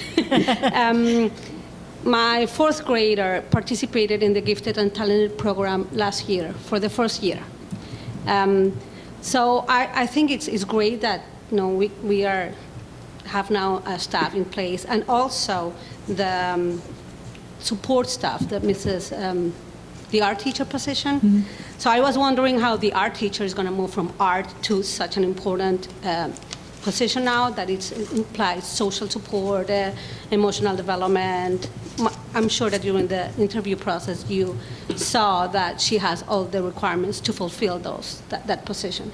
And I think I would suggest that those 2 staff would collaborate, because Gifted and Talented is not only about all the strengths they have, but also the needs they have. And the Gifted and Talented are very strong in some areas of their development, but they're also very weak in other areas, and there is where they need support. I think our Gifted and Talented kids are good in math, good in art, whatever they are, but they have weaknesses in social skills, usually. And if you look at all the curriculums and at all the stories of gifted and talented, that's a real support they need. So I think that more than helping them to keep being successful in math or whatever, that I think the teacher in each classroom is able to do that by supporting them in that. They need is what they are they need. Like what I have seen, at least from my personal experience, is the importance of that program is when my daughter goes and can relate to other kids in the same social level, more than we are both here, reading or writing, or is how I can interact. So please have that in mind when you talk with the new staff, and if you get us involved in that would be great. And the discussion you had about the eligibility is really important, and I don't know if just starting with the kids who were involved, who went through all this testing for days and days. We never got results of them, but we knew that they were able to participate in the program. That's at least a start. Those kids were participating there, asking, what happened with that? We don't know. But that's a start. What happened with that data? What happened with those tests? What happened with those results? Those kids were pulled out for 2 times. They were tested 2 times, at the end of the school year, at the beginning of the school year. So if you sign your kid for a gifted and talented program outside the school district, they test them again. There is a standardized test. So, I don't want these kids to feel like they're gonna test me again, mommy. They're gonna do that again. At least start for this year. That the program is just gonna be accommodating. At least could start with supporting those kids. I don't know. It's just suggestions. One idea that I should propose to Mrs. Dolan is that she produce a letter and distribute it to students and families to introduce herself, to keep them more in the loop about what's going to happen. There's a question in your comment, right, about Mrs. Crane's qualifications? Yeah. So Mrs. at the time, Miss Bevilacqua at the time, was part of the golden age of Bartle social emotional learning lab. You remember Dr. Maurice Elias worked closely with Bartle. She was there from the get when they were trained and did all that work. She spoke a lot about her training in both rounds of the interview process, first with a committee and then with me privately. So she came to us with very concrete, specific strategies she wants to incorporate about how to promote social emotional learning that none of the other candidates came to the table with. So she was clearly the one who I think can really, just based on her past experiences and knowledge about what even happened at Bartle, take this and run with it. Also, the good news about Mrs. Dolan is she can start tomorrow, which is a good thing in that we can get this thing going. Yeah. The letter, potentially. I'll be sitting down with her myself. This has been a project of mine, so I hope to see it to fruition. It has been a painful process, I think, like a process for the parents, for the kids, so it's great that it's in place at the start. I think that's great. It's a good feeling. Thank you. Thank you, Paula. I just had a comment for Paula. I don't know, it's an observation. Maybe Dr. Taylor agrees or can support, I don't know. But I think that what I felt as a parent about Ms. Shimon was that since she had been here for such a long time, that she had gotten to know the families in Highland Park in a way that a new hire from out of town wouldn't have known the families. And I think that was an opportunity for her to interact with the students, in a special way. So I feel like the same opportunity is available there for Mrs. Crane, that she knows the families that she's working with their kids. She knows their family structure. She knows their names. She's seen them for years. And I don't believe that an outside the district hire would be able to do that job on the first day in the same way that Mrs. Crane will be able to do it. Yep. I think that's also the case because she works both with Irving, has worked both with the Irving School and with the Bartle School. True. And so she has been able to see the same students for a number of years in a row. Yeah. And gotten to know those children very well. Mm-hmm. So it's a great starting point for moving smoothly, I think. Yeah.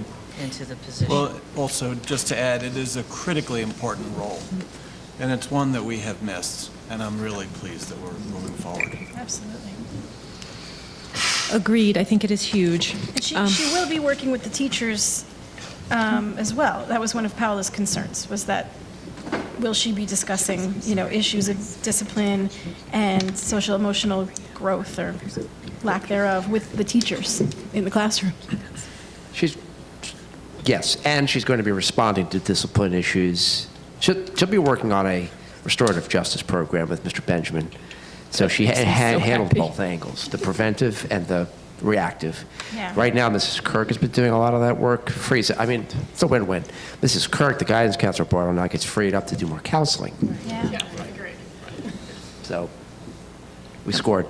Yeah. Big time. All right. Is there any other public comment? We were talking about the bullying study earlier. And Yes. Oh, Mr. did you Singh. want to make a public comment? That would be your opportunity. I would like you to make a public comment because I want to know a little bit more about it. Sure. Hi, everybody. I'm Vivek Singh. I'm an assistant professor at School of Communication and Information at Rutgers University.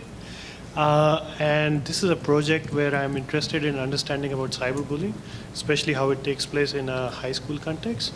The key, so to say, research question is to see how cyberbullying has been transforming and how newer technologies, some of these which involve locations. So a person is interacting with somebody else, but on this app where the location is available about the person, or they might be using an app on which the messages disappear after X seconds or X minutes, and then there are apps which allow you to be anonymous. So these are some of the aspects which have been changing and evolving in the last 5 to 7 years. So how has this changed the way we need to understand the whole idea of cyberbullying and then get some insight from the students themselves? What can we do to detect and do some interventions in these settings? So that's the idea of the project. Yeah, I'll be very happy to answer any questions. And I've been working with Mrs. Asamoah. I actually gave a talk at Highland Park High School earlier in the year. And she has been going through all the processes, and she said she'll be involved with the actual focus group sessions and so on. Yeah, I'm happy to answer any other questions. But it is a voluntary sort of interaction with the kids in the lunchroom? Yes, it's definitely voluntary, and we are planning to interact with 3 groups of about 10 to 12 students. So it won't be everybody, but it will be X number of students on a voluntary basis. All right, thank you. Thank you. Thank you very much. Is there any other public comment? I had a question for Mr. Singh, actually. Oh. I wanted to know if your results would be available to the Highland Park community. Oh, yeah. Thank you. Good question. Sure, thank you. So there are 2 parts to the question. We'll definitely make a report available to the Highland Park community, again working with Mrs. Asamoah. The second is the whole idea about doing this is to add some knowledge about the understanding about the whole cyberbullying issue. So we plan to publish some research papers, publicly available scholarly articles on this. So those again would be available both to the Highland Park as well as the broader audience out in the field. Sorry, one more follow-up. Is there any thought about comparing Highland Park to any other school district in terms of cyberbullying? That's a great question. I would love to, but again, we'll start one step at a time. Yeah. So hopefully we'll go through this process, we'll learn, and then maybe we can branch out from there. Yeah, that's the overall goal. Wonderful. Yeah, thank you. Thank you. Okay, so seeing as there's no further public comment, we will move on to voting on the action items on the agenda. So, Michelle, would you like to move the curriculum and instruction? Okay, the curriculum and instruction items? Yes, I would like to move items 1 through, there's so many, sorry, I lost count, 18. Okay. Is there a second? I second. Is there any discussion? Just to make sure. Okay. Ms. Byer? Yes. Ms. Simorasti? Yes. Ms. Gowan? Yes. Mr. Magaziner? Yes. Ms. McFadden DiNicola? Yes. Ms. Richardson? Yes. Mr. Roslowitz? Yes. Okay, so that takes us to Finance and Facilities. Rob? Oh, that's right. How do I do this? On finance and facilities, I'd like to move items 1 through 23. Excellent. Is there a second? Second? Any discussion? Seeing none. Linda? Ms. Byer? Yes. Ms. Simoresti? Yes? Ms. Gowan? Yes. Mr. Magaziner? Yes. Ms. McFadden DiNicola? Yes. Ms. Richardson? Yes. Mr. Roslowitz? Yes. Okay, and then on to personnel. Sharice?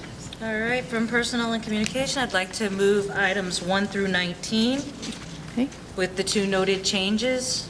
excellent. Is there a second? Second? Okay, any discussion?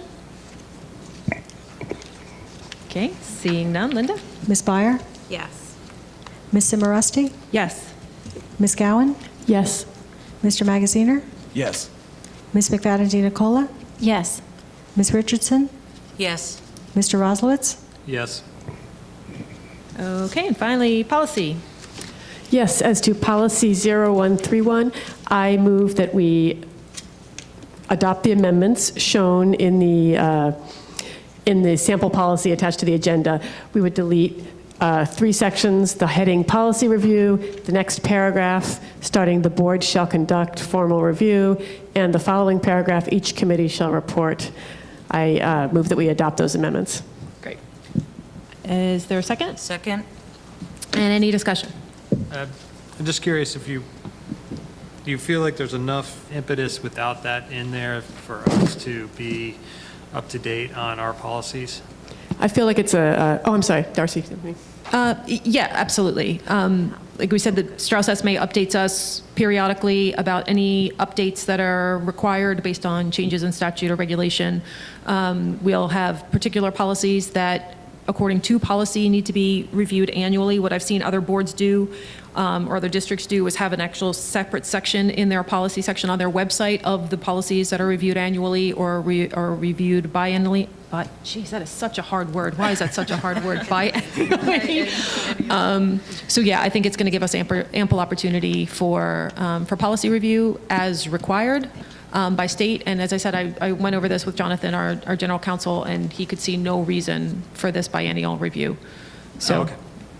I think we are relatively out of sync with the times. Yeah, I have a very strong comfort level with something that forces us to do it every other year, but if we're not violating anything.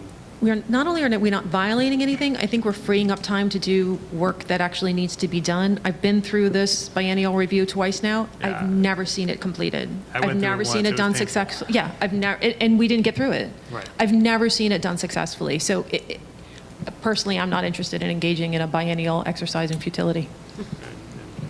One of those items was the change from student to pupil or back from pupil to student. Yeah, no, exactly. Which Right. never seemed to be quite.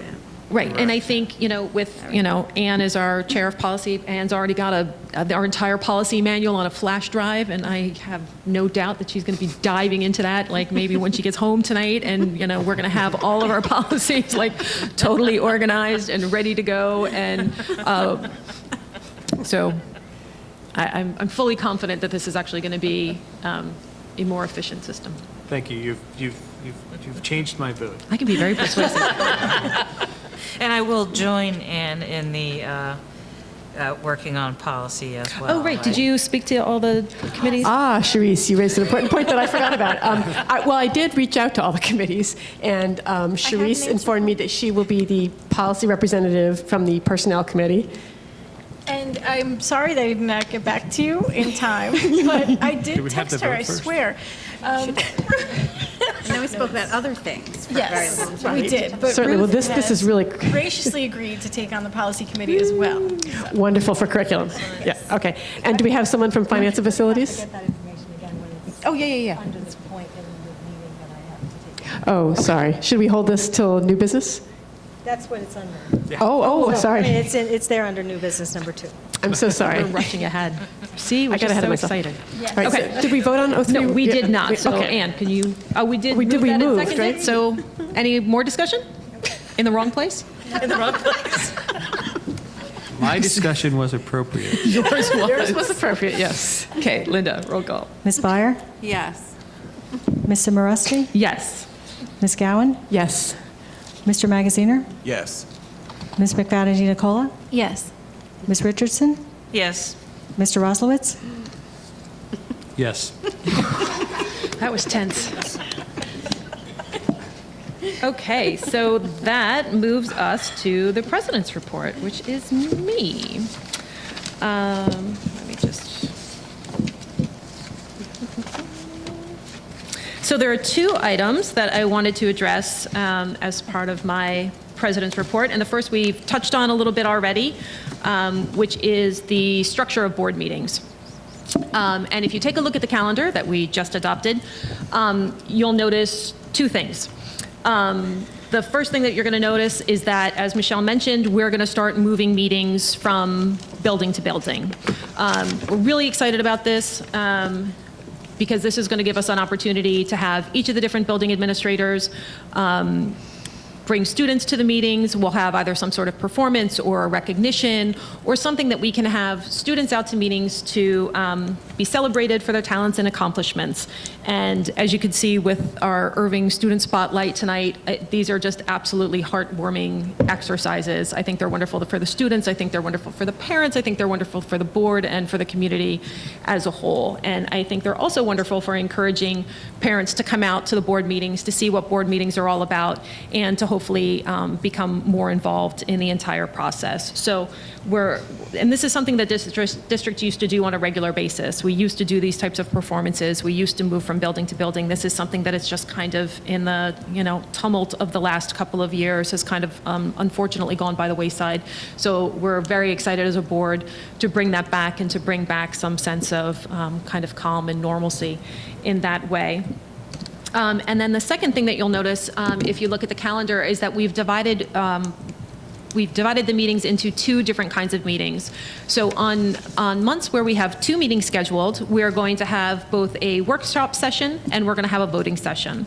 So the workshop session will function as a way for the board to have the kind of fleshed out conversation that you've seen tonight, with the difference that we won't be voting on these items. So the idea is the board has more time to discuss, to deliberate, for the community to see these items on an agenda, to come out if they see something that is either of concern to them or that they just think is wonderful and that they have some input that they'd like to give. We get that opportunity to deliberate and to discuss, and then we get a couple of weeks to sit on that, have further discussion and deliberation, and then come back 2 weeks later and vote on those items. So this gives us the opportunity not only for us to have more discussion, but for the community to have more discussion and for us to be a lot more transparent, all of which is good stuff. So we're very much looking forward to that. And I also wanted to mention that thanks to our technology department, Brian Humphrey and Chris, who's back here filming us right now, they've both been working really diligently on live streaming our meetings as well. So we're hoping very soon, maybe even within the next couple of meetings, I think, we're going to start being able to live stream our meetings. So even if folks can't come out to the meetings, you can sit at home in the in the comfort of your living room and you can participate from home. So we're very much looking forward to that. And then the board meetings will still also be available, as they always have been, or at least recently have been, on our website, and then have been for quite some time on HPTV, according to a regular schedule, both on for Cablevision and FiOS subscribers now, and then HPTV also hosts it on their website. So there'll be multiple ways for community members to participate in the board process.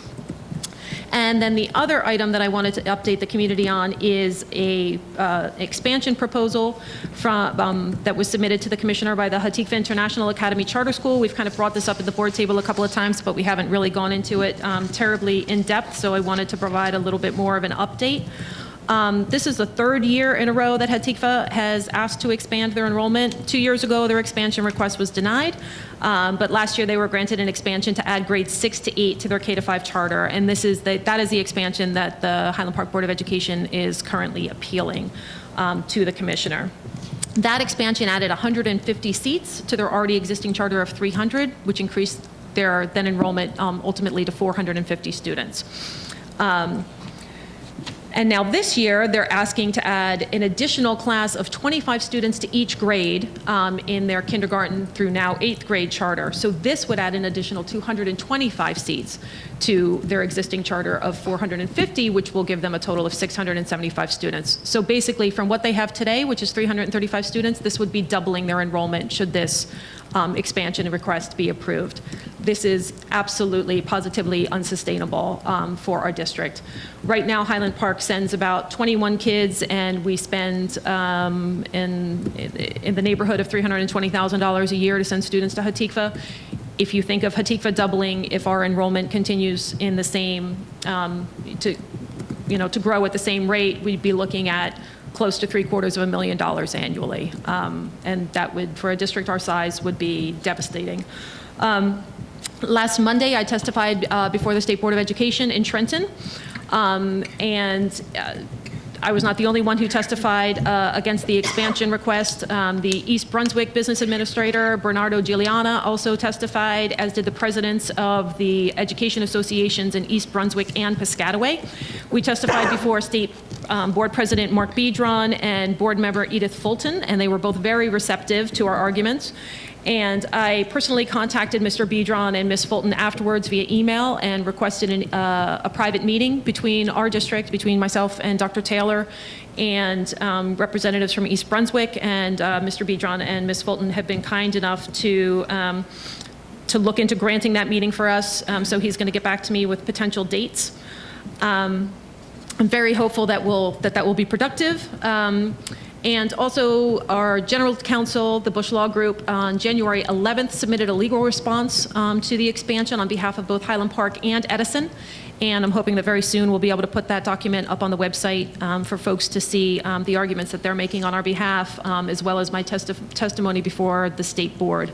Also, Assemblyman Deignan, who's our assemblyman here in Highland Park, was kind enough to send a letter to the commissioner voicing his adamant opposition to the expansion request. And also, as I mentioned earlier, I attended the Monroe Board of Education meeting last Wednesday, and they also adopted a resolution against the expansion.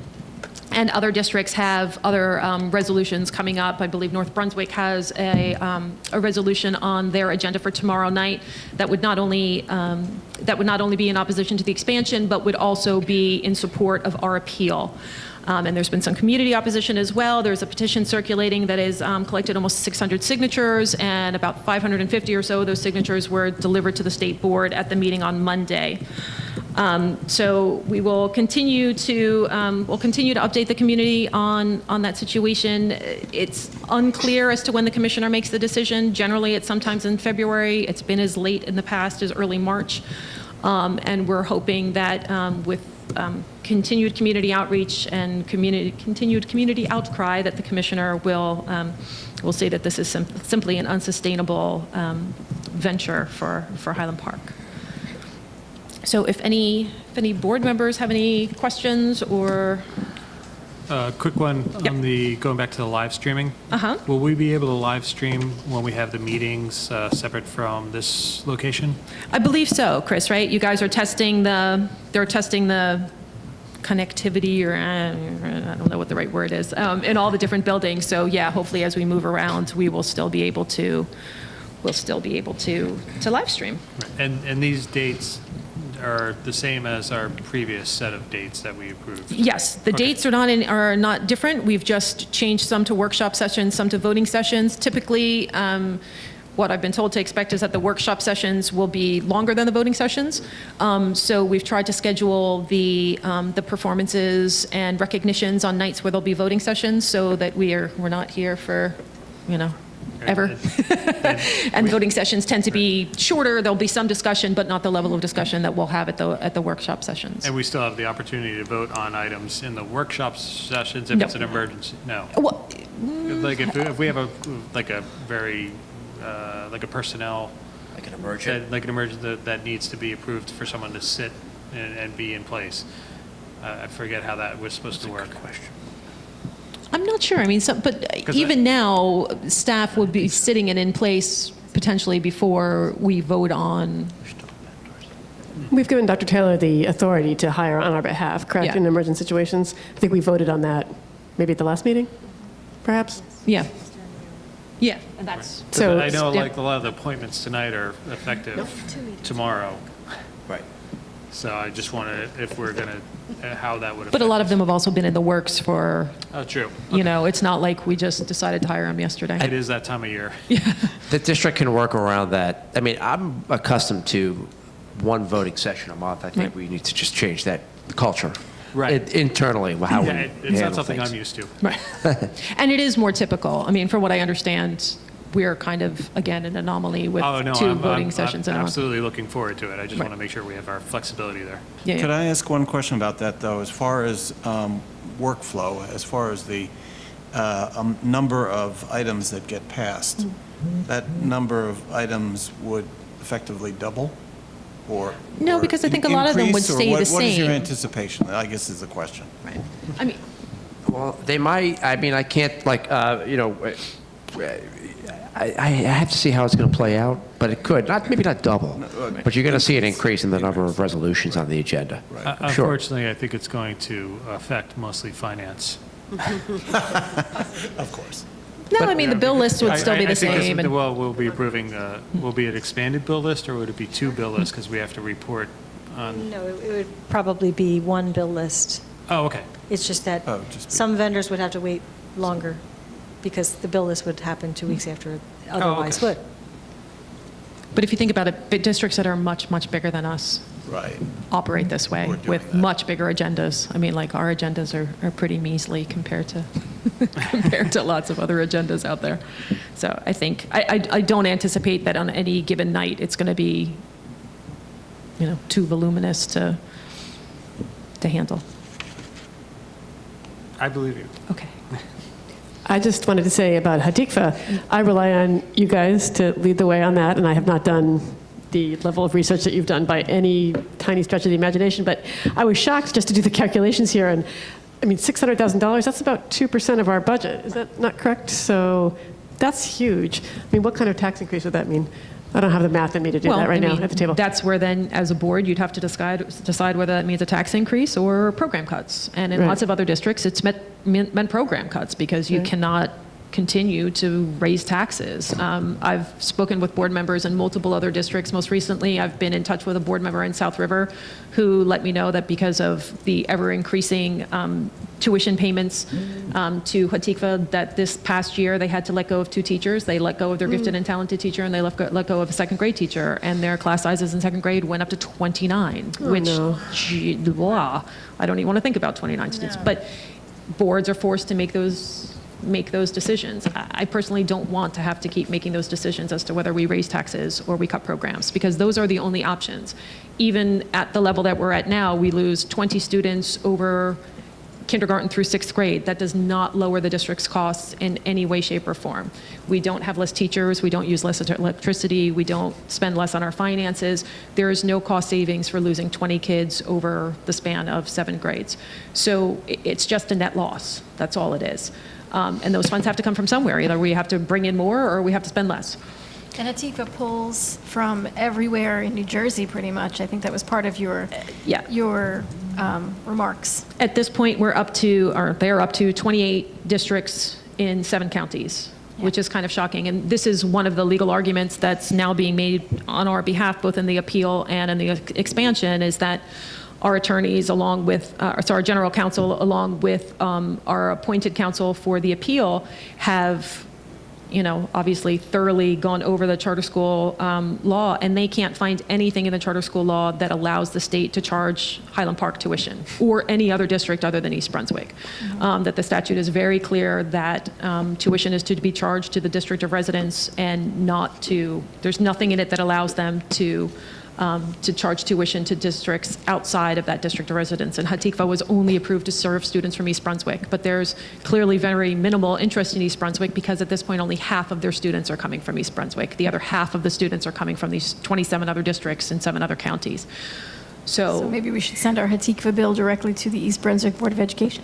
No, actually, the argument that they're making, because we would not want to do that to our friends in East Brunswick. No, it's a joke, it's a joke. Is, but an argument very similar to what happens in a public school district, which Hatikva is. Charter schools are their own district. Each charter school is its own separate district, which I think people don't really think about very much, but it is. It's its own district. It would function much like Highland Park does. Highland Park can accept students from other districts. Those students' parents pay tuition. That's a choice that the parents make. The parents then choose to pay the tuition for the student to come here as opposed to their district of residence. That's the argument that our attorneys are making, that if students from Highland Park or if parents from Highland Park want to send their students to Hatikva, absolutely, by all means, please do. Here's your tuition bill. That the bill should not be coming to the district. And the argument is, I think, as they make these arguments and they look into the arguments, the argument is growing legs. So another update is that the Piscataway Board of Education has sent a letter to the commissioner, or their attorney has sent a letter to the commissioner on their behalf, stating that they want a definition of what the district of residence is. And that if the definition of district of residence is what it is in the charter school law, then pretty much we don't want to pay tuition anymore. Okay. So it's going to be very interesting to see how that plays out. Piscataway does not have any charter schools in their district, but yet they're paying out, I think, to 5 different charters, and it's hundreds of thousands of dollars. So they're just kind of like, yeah, no, we're done. Yeah. So the argument is kind of growing legs, so to speak, and branching out. So the next few months should be very interesting. I just have to say to everyone that it was a beautiful thing to witness Darcy up there speaking to the State Board of Education. She did a wonderful job, and I'm so proud that we have a president that can do those things. Thank you, Michelle. That's very kind of you. Now, somebody in the community wanted to support this effort. I know there's a community petition out there. Is that easy to find if you were to Google it? Is it? Actually, in the next week or so, I think Scott and I has kind of been done historically when these expansion requests come up, or when we were dealing with the issues around Tika and Alom. We'll send a letter out to the community, letting the community know about all of these issues, and we can include a link to the petition and other things that community members can do. That'd be great. Thanks. Okay, any other questions for me? If not, we'll move on to old business, and the first item on there is Jersey On, so I'm assuming, Scott, you're going to give us an update on that? I'll just quickly update everybody on some open items. We are almost done with the application for Jersey On. We're still seeking funding for the equipment that costs approximately $100. So for the newcomers to the board, a reminder that Jersey On is a program that Darcy alerted me to that would allow families who can't afford internet connectivity 5 years of free connectivity. The only cost to them would be this $100 device to get them on the web. So we don't want them to incur those costs, obviously. So Mrs. Knapp and I are still exploring options. There were some good ideas that came up at this table, and we're pursuing them. So that's ongoing. Any questions about that? Safety Committee met this last week. The District Safety Committee has now met twice. It's a group of stakeholders. Mrs. Gowan represents the board on the committee, and we have taken up a couple of issues that came up over the summer. One, the idea to conduct background checks on chaperones, day chaperones for day trips or chaperones for overnight trips, and the other, the requirement that visitors relinquish ID. The proposal in draft form regarding visitors would be to have the district produce ID cards of its own making for families. Would give maybe 2 or 3 to each family or guardian, so that we could at least identify know that somebody who's coming into our building is somebody who has a connection to the student. Also, one of the concerns from the leadership team was that, and the police department, was that we had people not wandering the halls, I should say, walking through the halls after visiting a class or taking care of business and not checking out properly, so we wouldn't know who was in the building, who was out of the building. The ID card distribution would require somebody to check in and have to check out if he or she wants to return with that ID card in the future. So that's one possible solution we have to that concern. The background check issue is something we tabled regarding the overnight trips. We're not sure how we're going to handle that. There's definitely no agreement, no clear agreement on the committee about how to handle that situation. One thing we all felt, though, is an easy solution to the concern that chaperones going on day trips might be interacting with kids and they shouldn't be for whatever reason, is to have two chaperones, one staff member or somebody attached to the district, like a source for teacher substitute, work alongside a parent. And so two people would work with small groups of students during the day at a day trip. Would you like to say something? Yeah, I think Mr. Harper had a suggestion that we make stickers, like ID stickers for each visitor, and I'm trying to remember exactly what he suggested. Oh, you take a photo of the visitor as they come in so that they don't have to bring a card every time and it's less cumbersome. And then on the sticker you print the purpose for their visit and the beginning and end time so that you can see when they're supposed to be out of there. And anyone walking by can see them. That didn't come up at the committee meeting. That's not a bad idea. So I don't know if you'd like to channel that to the committee. And the other thing is that it's a school night, and Mateo and I would like to ask permission to head out. Absolutely. Thank you. Thank you.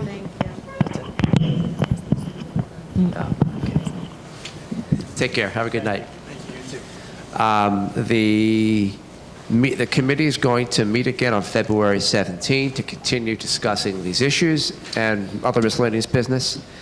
The ad hoc transgender policy committee is going to finally kick off its work on January 21st. That's 2 days from now, so that would be Thursday. That's comprised of a parent, a member of the regional community who is an expert in transgender issues, concerns, and myself as well. And we have a board member, Michelle. Thank you for reminding me. I thought I was on going that to. Am I not committee. going? Oh, No, that's great if you're going. I'm okay. excellent, very happy. I'll be there. Wonderful. So we'll work. We're actually going to Enjoy. work off a document, or to start our work off a document that Darcy provided, the Princeton Board of Ed's policy.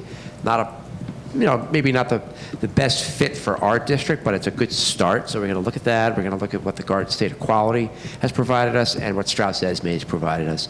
So those documents were disseminated to the committee, and we'll pour over them starting on Thursday. And finally, the Ad hoc Discipline Equity Committee is going to meet. Charisse will be the board rep. Justin Burton will represent HP Parents and Students of Color. I'll be there along with 3 members of the leadership team, Mrs. Osemier, Mr. Lassiter, and Mrs. Azamoah. We're going to meet on February 17th at night. Is there anything you'd like to add? We'll be joined also by Ruth Byer. Fantastic. That's it. Oh, I just want a word real quick. I didn't mention to the community, I did to the board. Mr. Lassiter and I had a chance to attend a workshop this past Monday about the issue of discipline equity, and it was conducted by our very own resident expert, Dr. Ann Gregory. So I'm not going to commit on camera to Dr. Gregory helping us, but she definitely said she'll be out there as a resource in case we need to call upon her. Okay. Does anybody else have any other old business? I wanted to ask about something here. The safety committee chaperone background check. What would that entail? Would that be a fingerprinting? Would that be a phone call? We don't know yet. Okay. Initially, on the table, was to conduct a background check similar to what we'll be doing for our new hires who don't have fingerprint checks done yet. The board approved us to use a company called Easy Background. So it's a minimal fee. We run, I believe, the Social Security number through the company, and they just do a cursory check for, I don't know, Ms. Gowan, exactly the legalese, but certain levels of criminal behavior. So that's what was on the table. So the cost would be picked up by the district or by the chaperone? Ultimately, but I'm assuming by the district, and that'd be a discussion for the board to have. Okay. Because if it ever moved forward from the district committee level, I would come to you with a resolution, or at least a proposal. If we weren't ready to actually put a resolution on the board, and maybe a new business item to talk about that. Yeah. I mean, my obvious concern is making things more or less of an opportunity for people who are financially unable to have a background check done. Of course.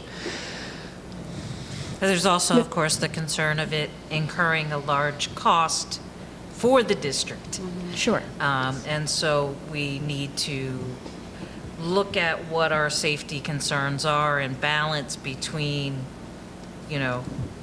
what probably there's no perfect solution to it, but certainly, if people are picking up, then we're talking about people being left out who can't afford to pay for that. Fingerprinting is very expensive.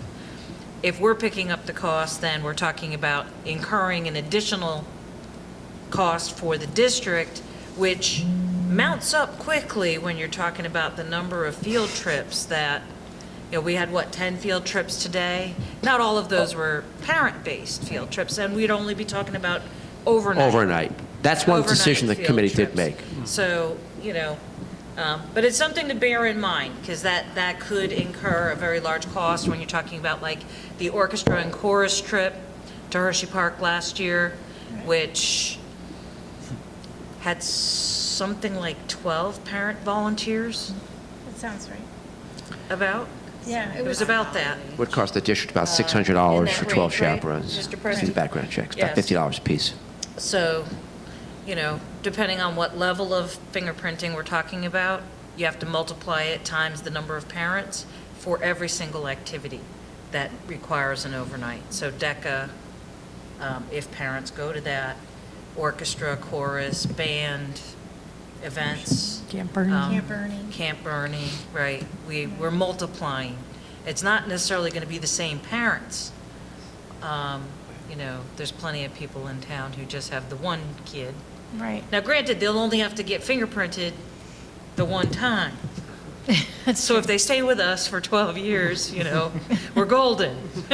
Well, yeah. But, In that case, though, we're minimizing the pool of potential chaperones, which is, I've certainly heard, the PTO parents are always the ones involved. They never let anyone else have a chance. Like, that kind of complaint is out there.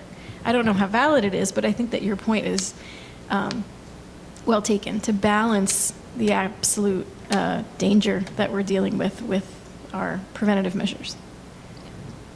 I wanted to, if I could, make a comment on the committee's proceedings. I was actually very optimistic and very grateful to Dr. Taylor for being so sensitive to concerns of equity and the sort of unequal burdens that would be imposed on people by identification requirements and by criminal background checks. I know that's still on the table, but I really appreciated the immense amount of importance that was placed on that at the committee and how carefully the committee discussed that. We talked about some common sense alternatives to some of these things that might not have the same disparate impact on people who might have a minor crime or a major crime in their background. The ID policy, the suggested policy that the school creates an identification card. Now, I personally am not convinced that we need that, but I think if we, it represents a reasonable compromise between a requirement that all parents produce an ID, possibly a photo ID, and the system we have now where no ID is required. So I appreciated the committee's being willing to compromise on that point. I will say that with regard to background checks, there's a very problematic state law which requires that if a background check discloses certain offenses, that parent is permanently excluded from volunteering in our district. Those offenses range from possession of small amounts of pot, which, while certainly not something we want to encourage, a number of people have in their past history. It would exclude parents who have that, anywhere from that conviction up to, very serious ones, from ever volunteering again in our district. And I think that's something I advise the committee of, and I hope the committee will be sensitive to that fact. We don't want to exclude parents who are trying to re-enter the community, parents who have paid for their mistakes, and that sort of thing. And the committee was really very ready to listen to that and very sensitive to it, and I appreciated that. It's good to hear, thank you. Yeah, sure. I had another question about the same topic here, the visitor ID requirement. I might have misunderstood, but so we're talking about an ID card that would be district-produced, 2 or 3 cards per family?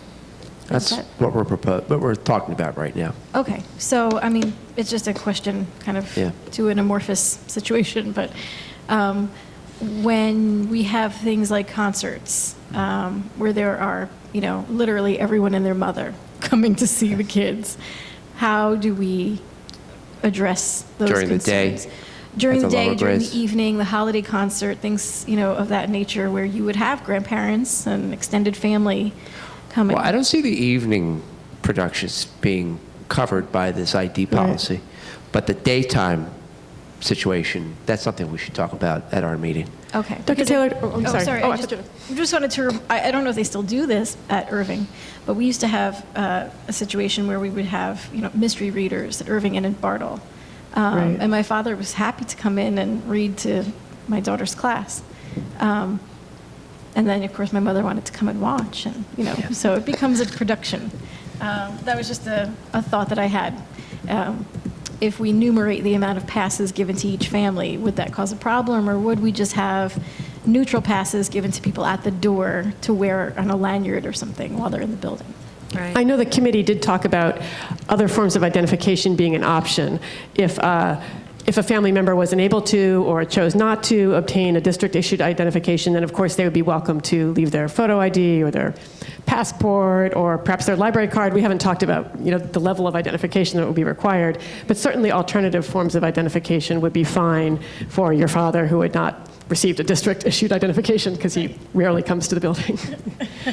So definitely some details to work out. Yeah, okay.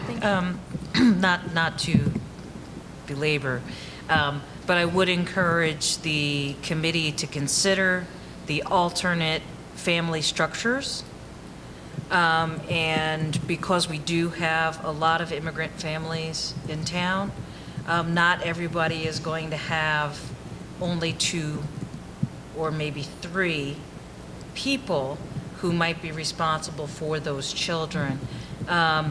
So just to give some thought to whether we need to have an absolute limit or whether it would be a by request with approval. You can get a ID card if this is someone you want to have on your pickup list. That was the context in which it was discussed, yes. Right, I mean- because I do know of families where the Sure. grandparents, both sets of grandparents live in the house with the, mom, dad, and the kids, and grandparents help to take care of the children, and they do a lot of the shuffling around. So I'm not saying that they don't all have ID, but I'm saying that the possibility is in a community like ours where we have people from all over the world here, family structures vary, and who's going to be responsible for pickup, drop-off. You've got, both parents, 2 divorces and 2 remarriages, and, I myself have, 4 parents. Right. Technically, so, you have a variety, so let's keep that in mind going forward, that we're not talking about just nuclear families, not just 2 people who might need an ID. We did talk about that explicitly, especially the grandparent situation was familiar to all of the committee members. And there was discussion, again, not finalized, but there was discussion of a system where if parents could not come into the school, or if family members or grandparents or step-grandparents, best friends, uncles could not come into the school, then perhaps a form could go home with the child and with a request that a photo be returned and information, and then the ID could be sent back to the child. In other words, if you want an extra ID for if you want an ID for family members who are unable to come into school, please fill out this form, please give us a picture, we will laminate it and return it with your child. again, many details to be worked out, but the committee was definitely very aware of that. I don't think there was any kind of anticipation that there would be a limit on ID cards. Again, this is not something, if I had my druthers and was in charge of the district, I would just eliminate the ID requirement, but there is a very strong feeling on the part of the principals and administrators generally that we need something to control, something to keep track of people in the district. And Officer Corbello gave the example of an emergency situation in which it was difficult. I think there actually was some sort of evacuation last year, he said. I have the details all mixed up. But there was an evacuation recently in which he took part, and it was very difficult to tell who was still in the building of the visitors because no one ever signs out. I would say, 50% of people don't sign out. So there was a situation in which the police department felt it was necessary to go sort of track down the people who had signed in and make sure that they were okay. Again, I feel like, we have a public library, and we don't do that. It's, it's sort of the price we pay for living in a free society with public buildings. But, I respect that the administrators are extremely concerned about that. And this seems like something of a compromise that at least doesn't have the same kind of disparate impact on families without access to state-issued identification, et cetera. Thank you for speaking up about that, Anne. I appreciate that. Oh, sure. Dr. Taylor was very supportive. I mean, it was really good to see. Yeah, it was a good meeting. And I also say Jim Polos actually came up with the district-issued identification alternative, which I thought was really creative because he's, what is he, the borough's emergency management? Counties? County. But he also does something for the borough, emergency management-wise. And the borough. Oh, county and the borough. All right. Freeholder and right. borough. Oh, I know he's a freeholder, but he... Safety. Yeah, I think, right. No, I know he's a freeholder, but he also is the emergency management guy for the borough. I don't know the exact term for that. So, his perspective is, safety. Safety is really important. And I was very happy to see that he was willing to compromise and suggest this other alternative that, would hopefully allay the concerns of administrators and him and the police department without hopefully overburdening, our families that don't have access to the identification that others of us might have access to. I'm still, I have to admit, wrapping my brain around the need for this. I can't, I just can't completely wrap my brain around the need for It would be nice to hear more, IDs for though. all visitors in the buildings. I mean, you brought up the library, then why aren't we doing this in the library if there's an emergency in the library? I just don't see it. I've never felt unsafe in one of our buildings. I've never felt my children were unsafe in any of our buildings.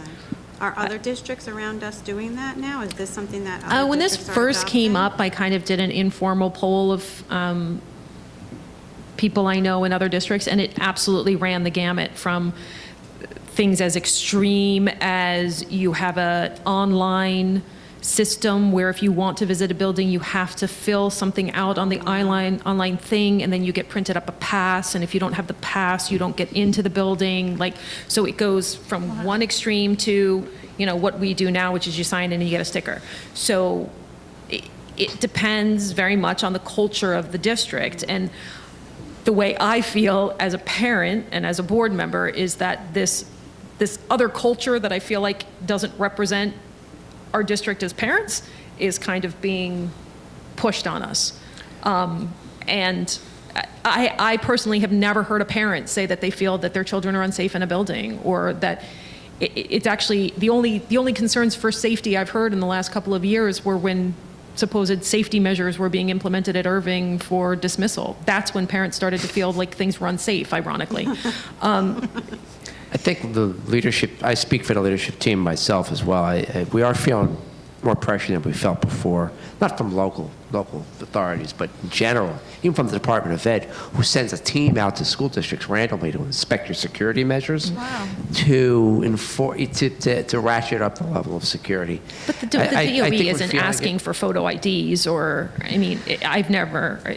That's not required by DOE. Right, there's no requirement anywhere that photo ID is. If the issue is that parents aren't signing out, let's have an initiative to, really instill in parents that they need to sign in and they need to sign out, and we need to exactly, Don't forget, right, sign out. I think there are ways around it. If the concern is if there's some kind of an emergency that we don't know who's in the building and who needs to be evacuated. the more we discuss it, the more kind of like incredulous I become. I don't, Yeah, if well- this was being driven by parents up, I'd be completely, like, let's do it. But I feel like this is being pushed on a community that doesn't want it. I understand the pressure of, an educator, an administrator, a person who's involved in the safety of the building for multiple children. I can see the pressure from outside the district, outside of New Jersey. There seems to be a national push for tightened security. I think it's a false security, no matter how restrictive it is. I don't know that you can ever be 100% safe anywhere doing anything. Like, that's my philosophy. And I think that sometimes the fear of something happening is actually more restrictive and more dangerous than the actual thing itself. Sound a little presidential there, but you know what I mean. The only thing we have to fear. We'll find a balance. I'm a Yeah. moderate. I don't believe in the pendulum swinging one way to completely or the other. And I think, and attested to the fact that the committee is finding that moderate place too. And we'll probably come around on that with the overnight chaperoning situation. I'm happy to hear that. I would like maybe, I don't know from whom, but some clarity on what the actual problem is we're solving for. And I think before the committee's work is done, I think there needs to be significant parental input. I think we really need to kind of test drive these ideas with parents, whether it's some sort of survey or here's what we're thinking of doing, and get feedback. I mean, if we come up with this idea, the committee agrees to it, and we put it out to parents, and we get this resounding, oh no. Because personally, this is not going to make me feel any safer about my children in I have 31 buildings. people on my superintendent advisory committee. And there are a lot of folks who we don't see coming out for their typical things. I mean, these are different voices, so perhaps those are good people with whom to speak. I'm meeting with them separately starting next Tuesday night. And the purpose of this group is to be a sounding board, so I can bring it up to them. Okay. And then I can report back to the board their feelings. Maybe I'll even poll them anonymously using SurveyMonkey about some of the things that the district safety committee comes up with. That's good. Could we also do some sort of polling about the problem? The more of a definition of what we're dealing with? Because I understand, I read national news, I see what's happening in different schools. And, also I've spoken to friends in other districts about what their procedures are, but still I'm not. Well, when you sit around the committee, Officer Cabello, and again, you recall, he talked about a situation in which they had I think it was an evac drill, and because they didn't know who signed out of the building, they found themselves scouring the town looking for these people who were missing in action because they were considered in the building, even though we evacuated the building. Mrs. Osemier relayed a heart-wrenching story about a personal experience she had in which a teacher they hired who hadn't been fully vetted, fingerprinting was in the works, unfortunately molested 4 boys. So there were very passionate examples provided. I don't know if I'd want to poll the entire community yet, but that is something we could talk about in strategic planning. Yeah, I don't know that that's necessary. I was talking more about polling the administrators and the staff and the people who are responsible for, ensuring safety as much as you can ensure safety. My impression was that the administrators were 100% in favor of extremely strict security measures. I may be oversimplifying, but there was a very strong feeling. I tend to agree that we don't need an ID policy. That, I'm not sure why Officer Joe was tracking people down after an evacuation drill. And I also think that people understand that, when you're in a public building, you can't expect people know you're there and will search for you during an earthquake. You need to tell your family members where you're going or your friends. That's a normal expectation for me. Right. I don't expect the building to be responsible for me, but there was an extremely strong, very, very passionate feeling that something had to be done. So we need to decide how much we want to push it with these administrators who feel very, very strongly. From a parent's perspective, from an educator's perspective, like with both hats on, I'm thinking that, a concern is what message are we sending to the kids? Are we making them more fearful than they need to be? They're supposed to be feeling safe in the building. Are these measures making them feel safer, or are they making them feel more insecure because there's a worry that they didn't really realize was there? Well, So I think all the it's- drills they go through have already taken care of that for them. I'm so. sure. The shooter drills, yeah. I'm probably. sure, and I've heard enough of the Which we're required to nightmares do. related to those. You know, so, like I said, as a mother, as an educator, I do worry about the burden that we're placing on our children. If the message to them is, there's a lot of bad stuff out there, we need to keep you safe, or you're safe, you know, we're going to take care of that. You don't need to worry. I just don't know if these measures will filter down to the students in, you know, psychological ways that teach them to be more fearful than they need to be. Because they can't really change the outcome of the situation, God forbid something did happen. I wouldn't want them to feel responsible. Right, right. And, you know, unfortunately, Scott, the two examples that you just offered, to me, the one that Ms. O relayed has nothing to do with what we're talking about. I mean, Yeah. it doesn't have Right. anything to do with visitors having to give an ID. Correct. It doesn't solve that at all. And the one about not knowing who's in a building can easily be solved by a more aggressive policy of asking visitors to sign out when they leave. I mean, It's easier said than done, you know. well, but an ID, I don't think is how's. I mean, an ID isn't necessarily going to do that. I mean, someone can very easily. I mean, I've had multiple parents say to me, "Do you know how many times I will have to come back for my driver's license because I will forget it?" I mean, I leave my water bottle, my whatever. You know, I mean, we leave things places. That's no more of a guarantee that somebody is going to, you know, sign out than if we give them some specific badge that needs to be turned back in. You know, there are other ways to accomplish that without the ID. So. Again, you know, it's kind of like what Michelle is saying, what are we solving for? You know, I think we need to be presented with the problem. Right now, the problem that we have is that we have administrators that want this, and so far, I've heard a board that doesn't. That seems to be the problem we're solving for. So, you know, I haven't been told what the safety concern is that we're solving for. Okay. Right, I still don't really understand it. I have to admit, pressing Officer Covello on what the ID check in particular accomplished. I mean, it's a way of sort of slowing people down on the way into the building, perhaps. But, you know, someone with a horrible malicious intent is not going to be slowed down by the ID check And requirement. now an ID check, if we're the ones who are creating those IDs, that's a cost. If we're That's a huge generating a cost. It's a huge cost, cost. that's either we have to take that money from somewhere else, or we have to ask for more money. So There was a thought that we would potentially charge willing and able parents some sort of fee for the ID, but, you know, that raises all kinds of problems. Yeah, right away. Just reporting. okay. All right, so let's move on from that one. The Human Relations Commission at one point was working with the town on trying to develop an ID that would be available I think that was, within the municipality. it would be interesting to find out how It's that in went. progress. Yeah, But I wouldn't know, although I am the liaison to that committee, I do not know how close to fruition or close to anything sort of being realized that is. I think it's still very much in discussion form. I mean, if that happens, and if that idea was truly accessible to everybody, then that would ameliorate some of our concerns. Not the concerns around people not having their ID with them and people's grandparents from Piscataway and, you know, et cetera. You know. well, I just meant there might be, depending on what their time frame is, there may be no need to duplicate cost. Right. Correct, right. If they right. are in line for having that in place by September of next year, that would make a very different, potentially a very different discussion. I mean, I think it would be worth a conversation with the mayor at the next time you meet with her, just so that we know what the prospect is. I'm not for the IDs, but if we have to go that way, I'd rather go with a municipal ID if the town is going that way. Yeah. Because it creates consistency. It's a government-issued ID because it's coming from the township versus from the schools.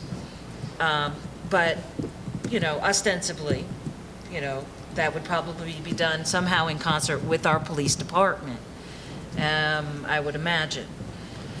So there would be, you know, this other piece. Middlesex County also has an ID program that it has been discussing. I'm not sure where that's at. I haven't heard any updates in several months. But there was a Middlesex County, you know, ID program that was being discussed at the county, you know, so county level ID, which would be very different also. I'll do three things. I've already added to our agenda be sure we are articulating effectively to the board what the problems are we're trying to solve. 2, I will make sure that the local police department or somebody from the municipalities at our next district safety committee meeting, so we could talk about what you just mentioned, Sharice, the potential of there being a municipal ID coming down the pipe. And 3, I'll bring back whatever proposals come out of the District Safety Committee to the 31-member Superintendent Advisory Committee, Community Advisory Committee, to get their input from a parent's perspective. I think I would say that as well, that for the most part, the District Safety Committee has been functioning very well. And, but maybe we could expand some kind of stakeholdership by going to that 31-member committee. I don't feel comfortable bringing any more individuals onto the safety committee. I think we're running. So I'll report back to the board hopefully within the next month. With the safety committee is definitely heavily weighted towards people whose job is to be concerned about security, obviously, right? It's administrators, a police officer, an emergency management coordinator. Scott, it's Dr. Taylor's final word on who is on that particular committee, which discusses some confidential information.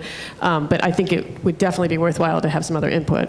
The 31-member, the incredibly unwieldy 31-member Superintendent's Advisory Committee sounds like a great place to start. Okay. Okay, did anybody else have any other old business? One question.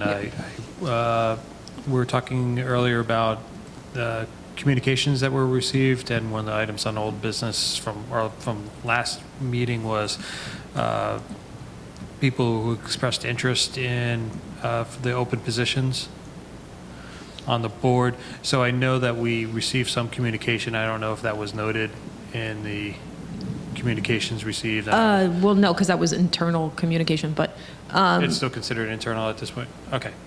Yeah, because no one contacted the board during, but I mean, I guess this is as good a place as any to just mention that we have received responses to the board's request for interested parties for the 2 vacant board seats. So we've gotten 4 responses for those 2 seats. So at the next meeting, which is on February 1st, those 4 candidates will be invited to attend that meeting. They'll give a short introduction, they'll be able to introduce themselves to the board at that point. The board will come up at our next closed session meeting 2 or 3 questions to ask of each of those candidates, and then the board will recess into closed session to discuss those candidates' qualifications, and then we'll come back out into open session after that discussion, and we'll nominate and vote for 2 new board members.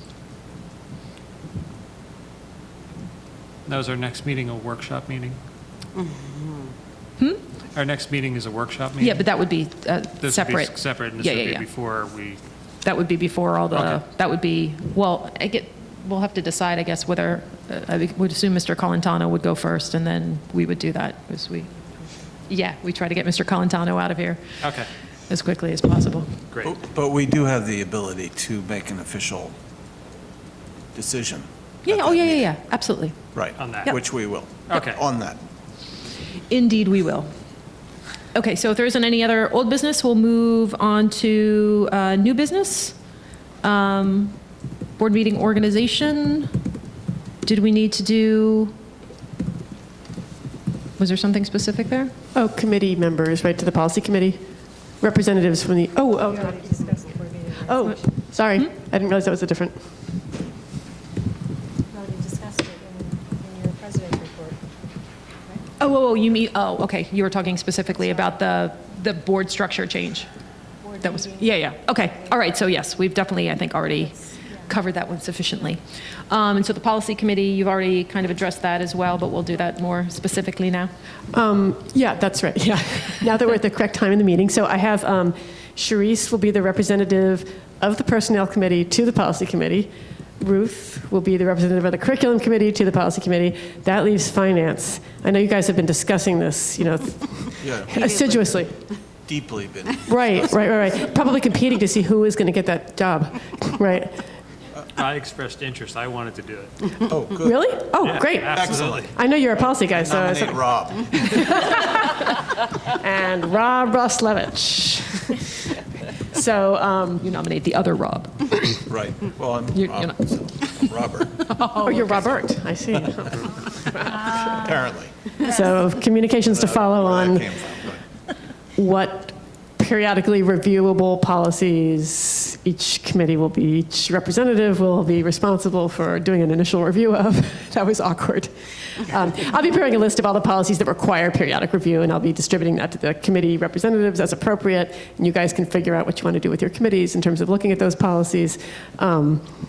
And I'll go through the policies and make a list of the ones, well, actually Susan O'Dotto has really already done this much more coherently than I probably would. I will go through her list and, augment it with my own observations and notes about the policies that have been tabled or that are sort of right now before the board for review or adoption. And I'll just let you guys know which ones pertain to which committees. It was very wordy, but I think that basic idea came across. Yes, it did. Yes. Great. Okay, and then the last item is a board Google Calendar, which I believe Susan has already created for us and sent around to everyone. And the idea behind this calendar was something that I had brought up at the last meeting, which is that what I would really like us to do in everyone's liaison positions is to reach out to your respective,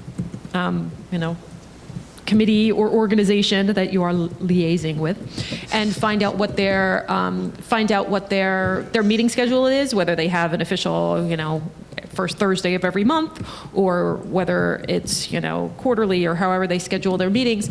And I guess we can send that information to Susan, and then Susan can put that onto the calendar. Just email it to her. Yeah, just email that to Susan, and then, as a board, we can all see who's going to what meetings, and then the idea will be that we'll then be reporting out at, under new business, I guess, we'll put a section for liaison committee reports where folks can report out to meetings that they've gone to, with the idea being that this is going to increase the board's interaction with all the different, wonderful community organizations that we're a part of. And those community organizations will feel more a part of the board, we'll feel more of those organizations, and, we're just kind of like sewing all of these threads together into a fine cloth. It's beautiful. I have a question. Yes. When we have, let's say, library liaison committee report on the new business portion of the agenda, are we presenting a written review of what has occurred at that committee? Is that something that is expected or wanted? What do folks think? I mean, I think that would be fantastic, even if it's just, kind of a rough outline of items. I mean, if that works for everybody, Like ahead of time on a yeah, Google Doc? where you'd kind of send that into, I guess, into me. Right. Well, I mean, I haven't been the library liaison ever before, but I can say from the other committee, the public communications, they do have a bare bones agenda Right, that is that you could- available. right. Yeah, so that Perfect. wouldn't be an issue at all. Yep. Okay. And also, the hope and expectation would be that if any one of us, for whatever reason, can't attend a meeting, that we would ask, our fellow board members if someone else would be able to attend in our place, so that we have some representation at those meetings. Yeah, Okay. excited about that. So this calendar, did you say Susan has already shared it with us? I don't think I got it. Yeah, Maybe I'll- she sent an email to us, I think, within the last couple of weeks. So Okay. I'll go back and find it, and Okay. we'll and Cool, we'll we're going figure to it out. rename it. I think she called it district events, but we were thinking maybe we should call it more like, Yeah, school board meetings. Oh, like district committee and events. I found liaison it. meetings. Yeah, yeah, yeah. I see, okay. And then we'll also put on there, any curriculum committee meetings that may be happening outside of board meeting time. So, we'll keep track of all that kind of stuff. We've got now 4 finance committee meetings that are specifically for budget planning that are going to start at the end of January and run through March. So we'll put those on there so the full board can be aware of when we're meeting and when we'll, be giving additional information. As So, soon as you get your ideas to Darcy about the title, you relay it to me, and I'll Okay. just take care of it. okay. As Susan does, take care of so many things. Okay, does anybody else have any other items for new business? I don't know if this is new business or old business because. Well, it's new business now. First, well, it is, all right. It's new to me, kind of. In February, I received, I think we all received, all of the board members received a doc that was shared with us by Anne at the time. It was positive behavior support in schools. Yeah, and so, I mean, there were so many things that we were paying attention to that this kind of fell through the cracks. But this was February of last year that I first received this. And being that we have been without a SAC, as we mentioned earlier, for, you know, a long time, being that we have behavior issues, I know that, you know, we're talking about Ms. O. Osamwegi, at the middle school discussing different issues. I have a high schooler, I have a middle schooler, I have a Bartle, you know, school child. So, you know, from a personal perspective, I'm definitely interested in seeing this put in place, and I believe that the program is free of charge. It's available to us free of charge. And they are, you know, it looks like the team who runs this out of Rutgers, I believe, is able to come and train staff on different issues. But this was also brought to our attention by a member of HP POSIC. Justin Burton came up to the podium, I can't even remember how many months ago, to discuss different issues of a disparity in punishments, in race-related punishments that were, he had a I don't know if it was a chart or just percentages. Maybe you remember, Sharice, exactly what the data looked Yes, like. it was the data from the, U.S. Department of Education, Right. Office of Civil Rights. So Okay, thank it you. was, I believe that was the 2011-2012 data. Right. It's always a bit behind in Yeah. terms of when it comes out. Well, in this case, it looks like, you know, this is an issue that has been longstanding. And, you know, if we have a program that is free of charge available to us, that has been recommended to us by several different sources and groups of parents, I would like to, you know, put that out on the table and see what everyone thinks about that. See if we can get the ball rolling, because it does, I mean, I could share this with everyone if they haven't seen it already, but it doesn't look like there's a downside. Well, at least to finding out about it, right, and having a presentation or something. Right, right. Like any other parent request for us to take a look at something that they ran into that they feel might be worthy, I would suggest you bring it to my attention and we'll give it a look. Okay. Yeah. You know, it's, oh, sorry. Sorry, no, go ahead. It's in place in a number of other districts, right? I think Edison has it in place, so they've received that training and whatnot that comes with it. I actually didn't realize that it was at Rutgers. I think I shared their like old-timey website Yeah. from a year and a half ago. Yeah, right, Yeah. all right. Now they've ramped it up a little bit, and there's a Rutgers program. I mean, I don't know much about it, and the website, you know, it's very general. So I would love to hear more from the program. I don't know if they have someone that could come to a board meeting or what would be most appropriate. Yeah, Would you share that with Dr. Taylor? Yeah, absolutely, Okay. absolutely. I, you know, would love for everyone, all of us board members, to take a look at this, and Dr. Taylor as well, and to, you know, kind of hopefully bypass a presentation to the board and just, you Sure. know, kick it into high gear, because I think that, you know, looking at the data that Justin gave us, that was, like you said, from 2011, it doesn't look like the trend is, you know, going in a direction we would like to see it go in. We are absolutely trying our best. I think the staff is doing what they can, but I don't know that they have all the tools that they, you know, need in order to address this problem. So for me, I kind of feel like if we're talking about emergency safety issues, you know, this is probably something that I would be more inclined to, you know, spend time working on, because this is not, you know, something that is going to benefit students who are having difficulty and, you know, get the underserved served only. This is something that is going to change the culture of our schools. This is going to impact the amount of empathy in our buildings. So I'm sorry, Michelle, I'm kind of confused.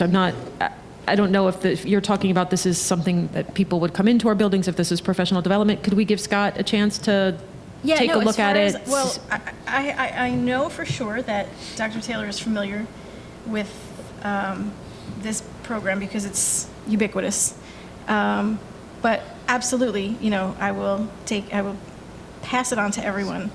But I would just like to make it clear that, I personally, and I would hope that everyone would agree, we need to make some dramatic changes and make a sharp turn in the way that, the school culture is in Highland Park. I just don't know anything about the program at all, so it's hard for me to say. I jump on board with the idea. You'll recognize it, because it was shared with us several times. This was Yeah. from last year? Last year, yeah. That document that we shared, yeah. This document. Right. And And where did that come from? this was from Anne, I who don't know if I shared it with. screenshotted it or something. I think he yeah. screenshotted I it had reached from the out to website, Adam maybe. last year. Ruth, Right. could you make sure you're... So I had reached out to Adam last year, I guess around that time, and had asked him to look into that. Right.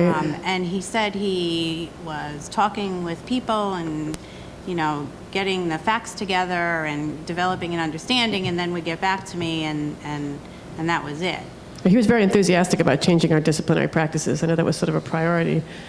So, So can we give Scott an opportunity to take a look and get back at us, get back to us? And No. anything about... I appreciate that. Yeah, I've Let's had implement it many, now. many people provide great ideas. If I ran with every idea that could come to my table, we would be going in so many different directions. Oh, I appreciate that. So I- that's why I do appreciate the opportunity to take a good look and share with the ad hoc committee. I think that from whole my protocol. short memory, I've been, witnessing lots of previous superintendents and administrators promise to give us something like this. So, I forgive my impatience. It's not you, Yes. it's me.